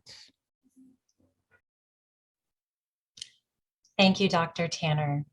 It's interesting to think about Parkinson's through other lenses and consider the efforts being put into prevention. Certainly an important conversation. I read an article last week stating that Parkinson's has increased 35% in the US in the last 10 years, and it's expected to double in the next 25. As Dr. Tanner and Dr. Zwicki get ready for the questions section in our program, we have a special appearance from our Executive Director, Holly Chamoff, and Board Chair, Kelly Sweeney. All right, well, thanks, Jess. I'm looking forward to your comments and questions from everybody when we get to the Q&A session. But first, it's my distinct pleasure and honor to be here today with Kelly Sweeney, who is the chair of our board of directors here at PRO. Kelly, do you want to say hi and tell folks a little bit what it is, what's your personal connection to Parkinson's? First of all, thanks to the two presenters this morning. We are very grateful for their support of PRO. My diagnosis of Parkinson's disease took place September 21st back in 2011, and I was diagnosed up here at OHSU. And my connection, really the impetus of my disease thoughtfulness or care, I guess, is drives from my working at Intel Corporation for 38 years. And the last 4 of those, I had the honor of working for Andy Grove, who was the past president and CEO of the company, who also had Parkinson's disease and succumbed to it after a 15-year battle in 2016. So his boot up my butt, as he used to phrase it, was really my reason for doing what I do. So people might be interested to know that you and I actually first met back in 2013 when we were both stranded overnight in Chicago at the airport when our flight left without us. And I tell everybody it was a seedy bar in El Segundo, but that's okay. You stick with Chicago. I'll stick with the Chicago airport. But truly that experience has led to a great friendship and collegial relationship. I describe you as my co-conspirator sometimes. So I'm as hard as it was being stuck overnight, it's led to a great outcome. And now, Kelly, you're chairing the board at Parkinson's Resources. So tell me a little bit about that leadership role and what that means to you. First of all, I'm honored to take on the responsibility, or be asked to take on the responsibility. But it couldn't happen without the volunteers to the organization and to our staff first and foremost, and then the board, the volunteer board as well. The responsibilities and the care that all those members take in terms of making sure our monies and donations are well spent, and the organization is responsible for the donations that take place and the monies that we care for. I'm really proud of the team that's built, and under your tutelage, it's been just a real pleasure. Wonderful. In addition to your leadership here at PRO, you've been involved with some other organizations. So tell us real quick about that. I just recently was the past chair for the Parkinson's Foundation Patient Advisory Board that I did for 3 years. And then I involved annually to the Department of Defense has a funds allocation mechanism where they fund new science to help battle the disease. Obviously, are centered around those that serve, but all patients can benefit. And then I do some research up at the University of British Columbia, John Stossel's brain enhancement organization up there. And there's a couple others, but those are probably the 3 most prominent or producing besides PRO that I'm involved in. Well, thank you, Kelly. I know that it takes patient advocates like yourself to really move the needle forward, and we're all benefiting from your volunteerism. I appreciate that. I'm glad to do it. Yeah. So shifting gears back locally, the vaccines are rolling out. It's springtime, and we're all starting to look forward to a future again. I'm wondering, from your perspective at PRO, what are you looking forward to? When the COVID problem hit, we were just gaining a lot of traction in terms of our rural outreach program and some educational programs that were done face-to-face, and our partnerships with the medical communities and around here and around the state. that we were just getting going, and then COVID hits, and now we've had to regroup. But the good news is this video conference environment, we're all kind of gotten used to it. We all know where the mute button is for the most part.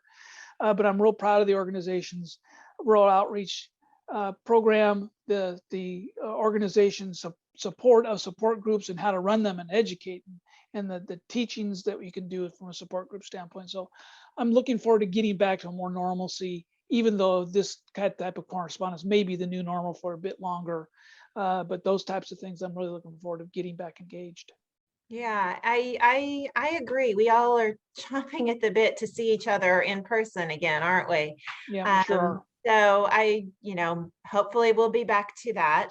But I also want to assure people that our outreach to meet the needs of people in their homes is going to continue. Through COVID, we did ramped up telephone outreach calls to those that we identified as the most isolated and at risk. And our staff and volunteers really stepped into the fray there.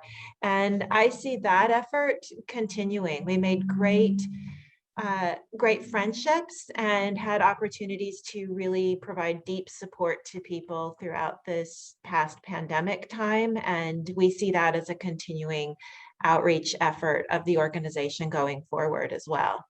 And Holly, I want to make sure and commend you and the staff at PRO for reaching out to those individuals. We're now really understanding deeply the impact, mental impact, and the segregation that this has caused people to have, and the hibernation. It's really been impactful. And again, thanks to PRO and the team for making those outreach calls and handling those calls that do come in. It's very commendable. Well, thank you. It is a group effort, and there's great people involved, which is an opportunity for me to make a play. If today has provided you any inspiration and motivation, listening to Kelly and the wonderful work groups and task force that he's been involved with, if you would like to step forward and get more involved, please do reach out to us. We have volunteer applications on our website, or just send me an email and I'll get you connected to the right person. Oh, I just want to quickly add that there's nothing like volunteering. I learn more from other patients, especially in support groups, than I do with any groups of clinicians. So I can't reinforce more your request, volunteer, get involved, and really help yourselves out. And don't forget about the caretakers. Yeah. Wonderful. All right, Kelly, I think our speakers are ready to come back for the Q&A session. So we're going to sign off. Bye, everybody. Have a great afternoon. And Jess, I'm going to let you take over again with the Q&A. Have a good day. Thank you to Holly and Kelly. It's great to see the leadership behind our organization at PRO, and exciting to think of all the possibilities and ways people like you can become involved. With that said, let's open it up to live questions. If you have a question for our speakers, now is the time. We will try our best to get to as many questions as possible within our time frame. So help me in welcoming back today's presenters, Dr. Tanner and Dr. Zwicki. Thank you both for joining us. Okay, Ted, do you want to start us off with your question for Dr. Tanner? Yes, Jess, thanks. Dr. Tanner, we've had a cabin in our family for many years in north central Washington. Back in the years between 1973 and 1996, the Department of Fish and Game used rotenone to poison the scrap fish in the lake so they could replant rainbow trout. Is this something we should be concerned about to this day? Yeah, so you raised an interesting question, and I'll start by saying that there's very little research looking at the human health effects of any of the pesticides, but including rotenone, because most of the research is related to the actual industrial uses of it. So does it kill fish? How much do you have to put, and how long does it last, to see if it does what it's supposed to be doing? That's why people put it down there. That said, as little bit by little bit, adverse health consequences have been identified. Researchers have started to try to look at effects that may be long-term effects. So if you look at the environmental persistence of rotenone, it's pretty short-lived, right? It breaks down in the environment. So its ability to, for example, kill fish only lasts so long, and then it seems to be gone. So people say, oh, well, that's pretty safe. And in fact, ironically, because it comes from a plant, it was thought to be, the natural pesticide and safe until people started recognizing health effects maybe 15, 20 years ago. But recently, people have started looking in the laboratory, so far only in laboratory models, and started to identify that early life changes that can have an effect on the DNA. So the sort of the directions of what every cell does are in the DNA, and that has a complex way of being controlled, but it can be affected by things including rotenone, and that can persist throughout life. So it's possible that somebody who was exposed to rotenone, and it was used in organic gardening for a long time until 10, 15 years ago, it was one of the pesticides that you could use. It may have an effect that's lifelong, and that effect may not be good. It may affect, this was particularly looking at ways to defend against inflammatory processes, which, as we've heard earlier today, are an important way that Parkinson's can progress or can put you at risk for Parkinson's. So more to understand there, but I think it's possible. Thank you, Dr. Tanner. Our first question from the audience is a video question, and it's from Troy in Bend for Dr. Zwicki. Hi, I'm Troy living in Bend. This question is for Heather Zwickey. You mentioned eating vegetables to help out our gut microbes. What are your thoughts on probiotic products? Is there such a thing as a good probiotic brand? Thank you very much. Thanks for the question, Troy. It's a good one. I get asked this question a lot. My thought on probiotics is that they may help people with symptoms. We know that there was a recent study showed that people with Parkinson's who take L-Dopa actually have plenty of lactobacillus and bifidobacterium in their gut. And those are the primary strains of bacteria that are in probiotics. So there was a question raised about whether or not people would need additional lactobacillus and bifidobacterium. But what's interesting and what relates to Dr. Tanner's research is that we know that if people have been exposed to pesticides, those are the two primary strains of bacteria that are killed. So in that case, a probiotic may be beneficial. Now, your question about whether there's a good brand or not. The reality with probiotics is that pretty much all the products in the United States are produced by 3 different companies. So even though there's, hundreds of brands of probiotics, you're likely getting probiotics from one of 3 companies. There is a company that I tend to like. It's called Claire. Klaire. I like their combinations of bacteria that they use in their probiotics, and I like the fact that they're transparent about all of the ingredients that are in the bottle. There's nothing I feel bad about. Whereas some probiotics, I worry that with special formulations and things that people are not putting on the label, that there might be something you would react to. Keep in mind that with probiotics, if there is fiber in the bottle, if there's prebiotic fiber in the bottle, it might give you gas and a little bit of bloating. So if you're someone who gets gas and bloating from one bottle of probiotics, you might want to switch to a different brand or switch to a brand that doesn't have inulin fibers in it. Thanks for the question. Thanks, Dr. Zwicki, for your answer. I've got another question coming in for you from our audience, and folks are wanting to know if gluten is bad for Parkinson's. Yeah, that's another really good question. There's no data on gluten and Parkinson's disease. However, we do know that gluten can be inflammatory for a lot of people. And if you're one of those people for whom gluten is inflammatory, then it's going to increase disease progression, as we discussed in our seminar. The more inflammation you have, the faster your disease progresses. How would you know? How would you know if you're someone who responds to gluten? Well, you might notice if you have a GI symptom. So some people, when they eat gluten, will get diarrhea. Some people will notice when their joints hurt. So they eat gluten and they feel some pain in their fingers. It's like their arthritis is flaring up, something like that. That would probably tell you that you're reactive to gluten and you probably shouldn't eat it. But if you're not reactive to gluten, then as of now, there's no data that says that it's bad. What I would say is, like I say with everything, go organic. Gluten is comes from wheat, and wheat is not a product that's grown with pesticides. However,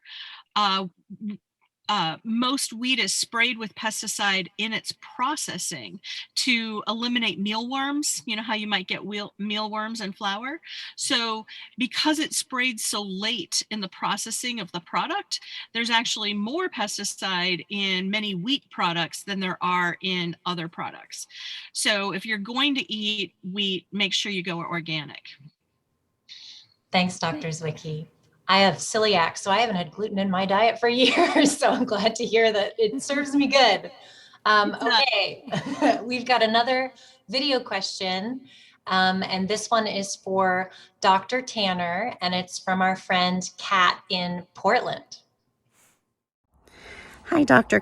Tanner. This is Kat Hill, and I'm in Southeast Portland. And I have a couple of questions, one of which is, do you think that there's value in a statewide or nationwide disease registry for Parkinson's disease? And then the other question is, as a patient advocate, how can we get involved to better spread the message of broader global health and how Parkinson's relates to that? Thank you. Well, thank you for those great questions. I'll start with the registry, and this is something that I've been working on along with a group of really led by people with Parkinson's as advocates for a long time now, probably more like 15 years. And we have actually have a legally mandated registry for reporting of Parkinson's disease in California, and the rationale for that is specifically to enable more understanding for research. Because there is so much we don't know about Parkinson's. Who gets it? Where do they live? What are their backgrounds and lifestyle? How do they do? How well do people do once they have it? And there have been national registries for cancer for a very long time, and that has helped us understand so much about cancer and risk factors, and actually led to certain kinds of important public health legislation. So I really support that. There has been a national movement to have a neurological diseases registry. Kind of everything slowed down and went by the wayside in the last period of time. You know, it was partly political, partly COVID. But I think these things are likely to pick up again. And hopefully with, support from a new administration, some of this work can start. And that leads to what can you do as an advocate? And I think all of this work is pushed forward by people with Parkinson's, people who care about people with Parkinson's as advocates, and then people like me, doctors and scientists, can tag along. But these are the real leaders in this movement. And there has been, for example, in 2019, there was the Protect Against Paraquat bill that was introduced into the House. And this was part of the activity of the Parkinson's Policy Forum, which every year goes to Washington. This year it was virtual, and walks around the Hill and talks to people about important priorities for Parkinson's research. They also organize local and national, meet your congressman, meet your senator, and things that you can do. So that is one place to get started. I'm sure there are others that I may not know about, so I'm not meaning to leave anyone out, but I would suggest that's a great place to start. Dr. Zwicki, if a person were to be diligent in their consumption of some amount of each of the 30 plants every week that you had displayed on your graph, could it actually help slow the progression of Parkinson's? Yeah, so there's no research in Parkinson's for this yet. However, there's great research coming out of the University of California, San Diego, showing that the consumption of 30 or more than 30 plants per week can actually reduce inflammation. And it's doing that by feeding those microbes in your gut. So yes, theoretically, it could slow the progression of Parkinson's, but there's no data at this point demonstrating it.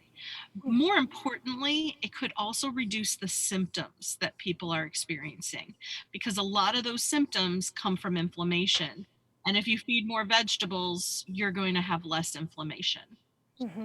Thank you. Okay, Dr. Tanner, we've got a question from the audience. And this individual says, like Ted, I grew up and still have well water. What should we be testing for? So that's a little bit tricky, but what we have found is that there are certain kinds of chemicals that are persistent environmental pollutants. So some of the things that have been associated with Parkinson's risk are persistent pollutants. Others, like rotenone, are not. So it doesn't mean that not finding something means you haven't had an exposure, but the kinds of things that have been associated, for example, one that we're working on now is looking at chlorinated solvents. So this is trichloroethylene, perchloroethylene or perc. Carbon tetrachloride is also, it's less persistent in the environment, but perc or trichloroethylene are the most common groundwater contaminants. And people who served, for example, in Marine Base Camp Lejeune for a long period of time were exposed to water that was contaminated with very high levels of these solvents. And recently, VA has allowed this to be a source of service-related disability for Parkinson's, based partly on work done there, work that we've done outside of the military in civilian populations who had these kinds of exposures. It's very, very common. So if you live by a dry cleaner, for example, you may have been exposed, or it may have gotten into the groundwater or been volatile in the air in the building. So it's tricky to follow this. So that's one set of things to look for. Organochlorine pesticides can also be persistent. So DDT, its breakdown product DDE, many other ones are also to look at. So part of the problem in a way is that there are lots of things to look at and not a really good way to test for it. But those persistent pollutants are ones. Polychlorinated biphenyls I mentioned as well, and that's another one to look for. Thanks, Dr. Tanner. Okay, we have another video question from our Tillamook support group facilitators, Michael and Joanne Love. And I believe this is for Dr. Zwicki. We are Michael and Joanne Love. We live in Rockaway and facilitate the support group in Tillamook. We also spend time at our condo in Beaverton. Our question for Dr. Zwicki is, since meat is inflammatory and vegetables are anti-inflammatory, and remembering the food pyramid or the portion control plate that our children learned in school, what is a good rule of thumb to stay healthy when it comes to portions of meats versus vegetables? That's a great question. This is going to be dependent on your weight with respect to Parkinson's and the medication that you take. So your weight, your disease progression, like how far along you are, and then what type of meat it is, how much fat is present in the meat versus how much meat is there.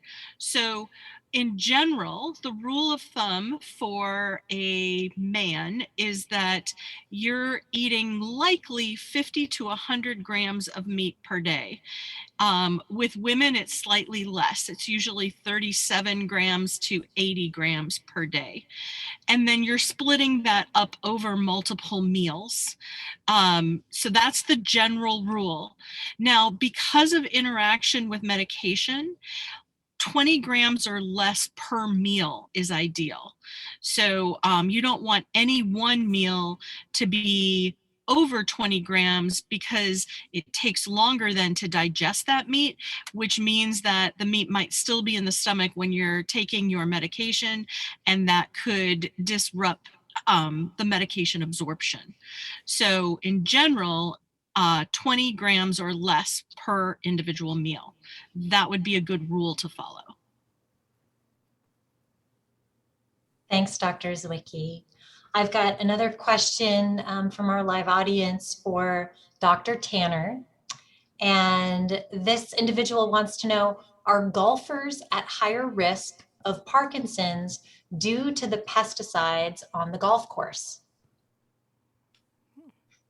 Oh, you're muted. Hi, yeah. Okay. So that is a really interesting question, and something that my colleagues and I have been trying to understand.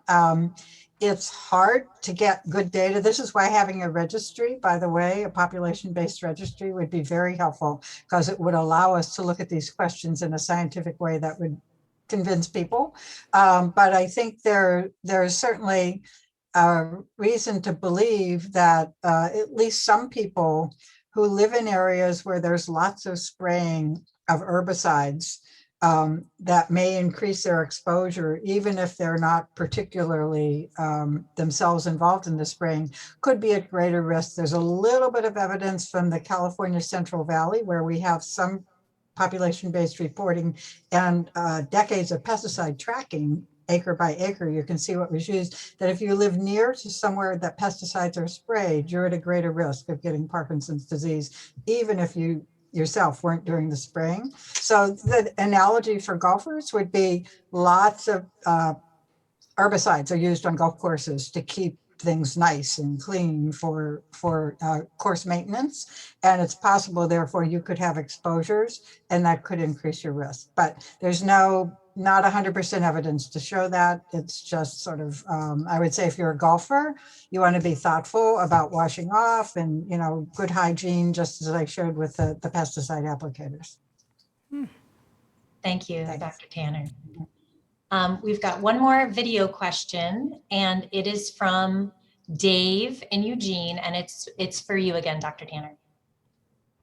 Hi, my name is Dave, and I'm from Eugene. I had a question for Dr. Tanner. We know that there's a link between paraquat and Parkinson's disease, as you've discussed. And I wanted to know if you could tell us why we're still using it in the United States. Thank you.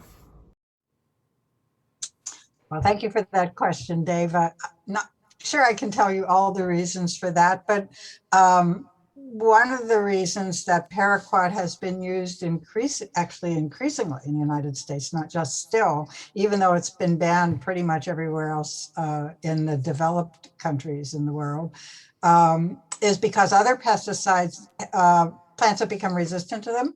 And so paraquat has been used increasingly.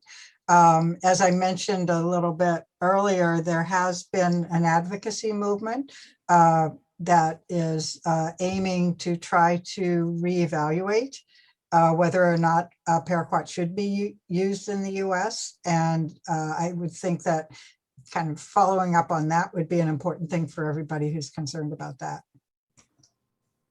Thanks. Thanks, Dr. Tanner. Okay, another question from our live audience. This one goes out to Dr. Zwicki. When you are talking about serotonin, I wondered if a sun lamp or light box could help. Good question. So those of us who live in the Pacific Northwest know that we get a lot less sun than some other places around the country. Although, as you notice right now, I'm in my car and it has hailed on me. It has, the wind has been blowing and now the sun finally came out. So, you know, just wait 5 minutes, right? So could those light boxes actually help with production of serotonin? We know that those light boxes are fantastic for vitamin D, and we know that vitamin D can actually help with serotonin production. So it's not direct, it's indirect through vitamin D, but yes, the light boxes should help with serotonin. The other thing that the light boxes do is they actually help stimulate your cortisol production. So if you think about when you go to sleep at night, as we discussed, remember melatonin puts you to sleep, GABA keeps you asleep, and then cortisol wakes you up in the morning. But your cortisol is always competing with your melatonin. So if you're one of those people who has a hard time waking up in the morning, it's possible you haven't completely shut off your melatonin. And a light box will actually help shut off melatonin so that cortisol can actually elevate and help wake you. Great. Thanks, Dr. Zwicki. Okay, I'm going to pull in a question for our friends Ted and Tammy, my esteemed co-hosts. And curious, the audience wants to know your approach with managing Parkinson's and including your family and friends. Well, in my case, because I'm the one with Parkinson's, I've been very open with my family. I was just commenting during one of the breaks to one of the folks that's working with us how I had my appointment already, but my siblings, we were at a football game, and my siblings were talking behind my back about the symptoms they were observing, like the slow posture, the bad posture, the slow walking and whatnot. And what they should have been doing is talking to me about it at the time. And because of that experience, I've been very open with people to let them know what I'm dealing with and want them to know what's different in me perhaps. And what that's really caused people to see is that because of all my activities, thanks to Pro and all the exercise folks in our community, they're seeing that I still appear to be normal even though they haven't seen me in a while. So it's one of those things, but I'm finding myself being much more comfortable being able to be open about what I have and how well it's working. And Jess, from my perspective, the very best way to approach it is just from the get-go, be open about it. And it's so amazing how much support you get from everyone and so much understanding. But you want them to know, and educate also. If you see these changes happening, this is what's going on, but we still want to talk about it. That's right. So ask us questions. We're happy to answer them. Thanks, Ted and Tammy. Your feedback's so valuable. And I also just want to kind of plug at Pro, we do have social work services, and our social worker can be a wonderful resource in helping folks discuss disclosure and sort of figuring out how to have those conversations and include family and friends on their journey with PD. Okay, I'm going to bounce back here. We've got a lot of questions. We're probably not going to be able to get to them all, but this is great. We're so glad to have Dr. Tanner and Dr. Zwicki here to go back and forth with us. So I'm bouncing it back to you, Dr. Tanner. An audience member says they read about dogs being used to identify Parkinson's. What do they smell that signals PD? So I'm not completely sure what they smell. I think this is like very preliminary research, but I think very promising because, as I mentioned, we're very interested in identifying people at that early period before they develop Parkinson's disease. So I think I'm quite interested in exploring whether there is something. As we know, there are chemical changes that happen in the body that happen for a decade maybe, or at least many years before people actually get diagnosed. And if that leads to something that can be identified in advance so that people can be given good advice about interventions to slow or stop disease progression. I mean, that's what we want, right? And so I think it's really interesting that this is starting to be explored. Once people have Parkinson's, there sometimes are a lot of other things, including medications they may take that could have a lot of volatility. So I think we just need to explore it and then understand it more, but I think it's quite tantalizing and potentially very interesting. Yeah. Great, thank you. Dr. Zwicki, an audience member wants to know, will you please tell us once and for all, what are the good oils and which should we avoid?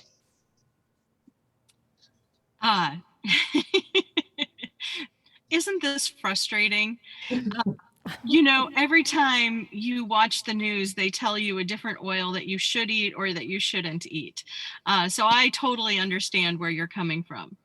The good oils tend to be the extra virgin olive oil.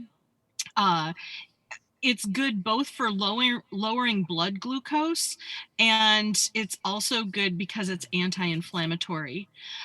Coconut oil is a good oil. Grapeseed oil is a good oil. And grapeseed oil is nice in that it can be cooked at higher temperatures without breaking down. The oils that we tend to want you to stay away from are the corn oil and the safflower oils. The reason is that those oils are, from a saturated fat perspective, not as ideal for you.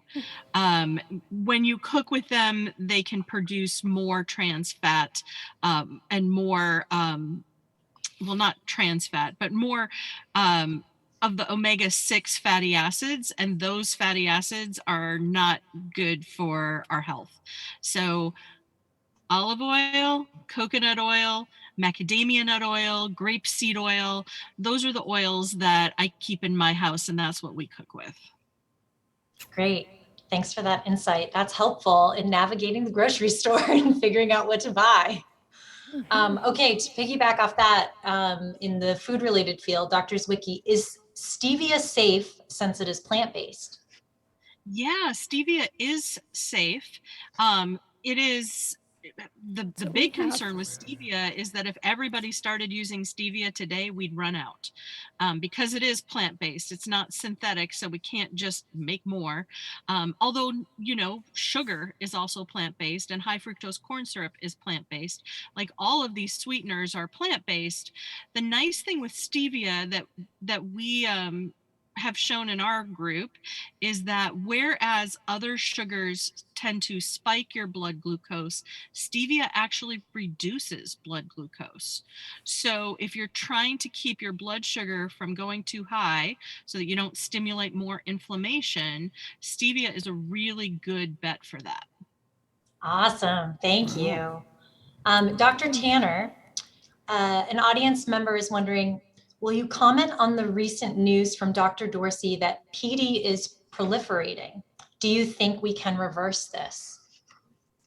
I hope we can reverse this. That's certainly what I'm focusing all of my work on, and my colleagues as well right now. Dr. Dorsey looked at a couple of different things. One is just the fact that our global population is aging, and and for that reason, inevitably, if we can't come up with a way to prevent PD, there will be more people with Parkinson's disease. But the other thing he looked at, which is a little more exploratory, but certainly I think, you know, has some credence, is the possibility that things in the environment, so pesticides, air pollution, all the things I showed on my little cartoon, which have been increasing as well over time, may be contributing to that. So it's not just that there are more people in an age at risk, it's also that there are more people who are being exposed to toxicants that can cause them to have Parkinson's disease. And then, as I showed, the other things we can do, the physical activity, the healthy diet, the, being mindful if you are possibly exposed, to have good hygiene practices, are things we can do to try to protect ourselves. And then advocacy, of course, is very important, as we've discussed, and that's something everyone can do as well. So great question, and room for everybody to be involved. Yeah, thanks. Thank you. I think this question could maybe go to either of you. An audience member is wanting to know, fecal transplants seem to be in the news. With the known PD association to the gut, is this an option for Parkinson's? I'll jump in unless you'd like to, Dr. Tanner. There is a clinical trial that's registered on clinicaltrials.gov, so you can read about it, as a fecal transplant study for Parkinson's. It's taking place in Belgium. So the answer is the research is happening. In that particular clinical trial, there are 40 people enrolled, and the people are randomized to either receive a fecal transplant from someone with a healthy microbiome, or they receive autologous fecal material, meaning you get your own back. And because it's randomized, we're hoping that that will tell us whether or not fecal transplant will work for Parkinson's in this manner. I will say that there are a number of cases where people with Parkinson's have had C. difficile and received fecal transplants, and their Parkinson's has either gone away or diminished quite large. A lot of the symptoms gone. And that has been what has led to the fecal transplant experiments that are happening with Parkinson's. I will also say this is a field that I'm pretty familiar with, and the US FDA is not a fan of fecal transplants. And because coronavirus can be carried in fecal material, I expect that this year they will probably ban fecal transplant, even though there are, I think, 340 ongoing clinical trials of fecal transplant in the world. I don't know that it's going to happen in the US. We've been using it for C. diff, and there are now medications that are available for C. diff. And so I think fecal transplant is likely going to disappear in the US.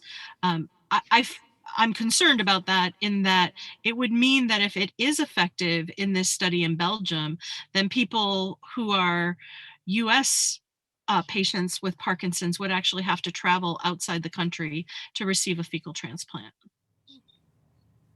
Okay, thank you. Dr. Tanner, if we can get a COVID vaccine in a year, why are we still so far behind for Parkinson's? Good question. I think there has been some concern that there may be less focus on research support for Parkinson's disease.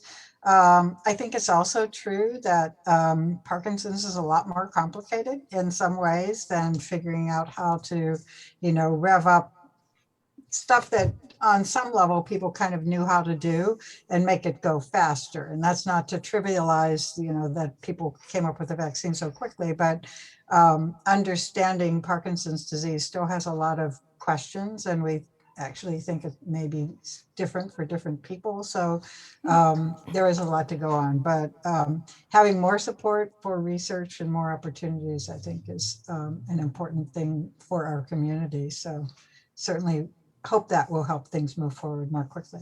Yeah. Okay.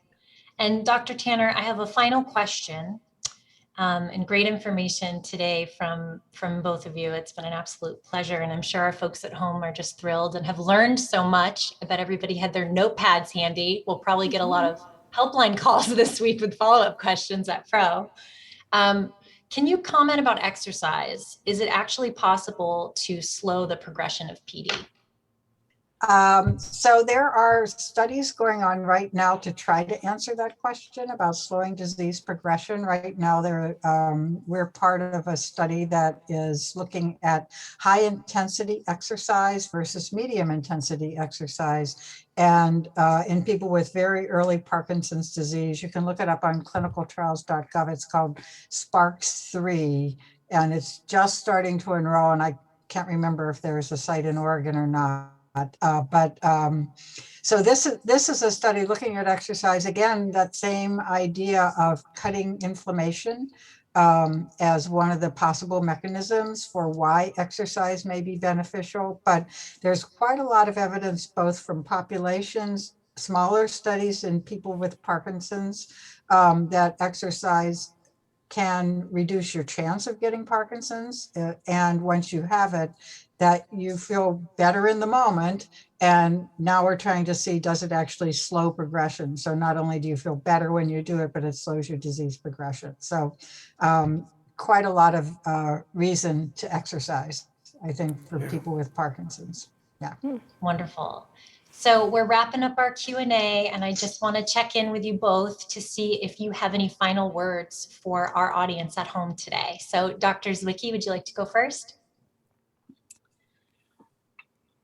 My final words would just be that remember that what you eat matters.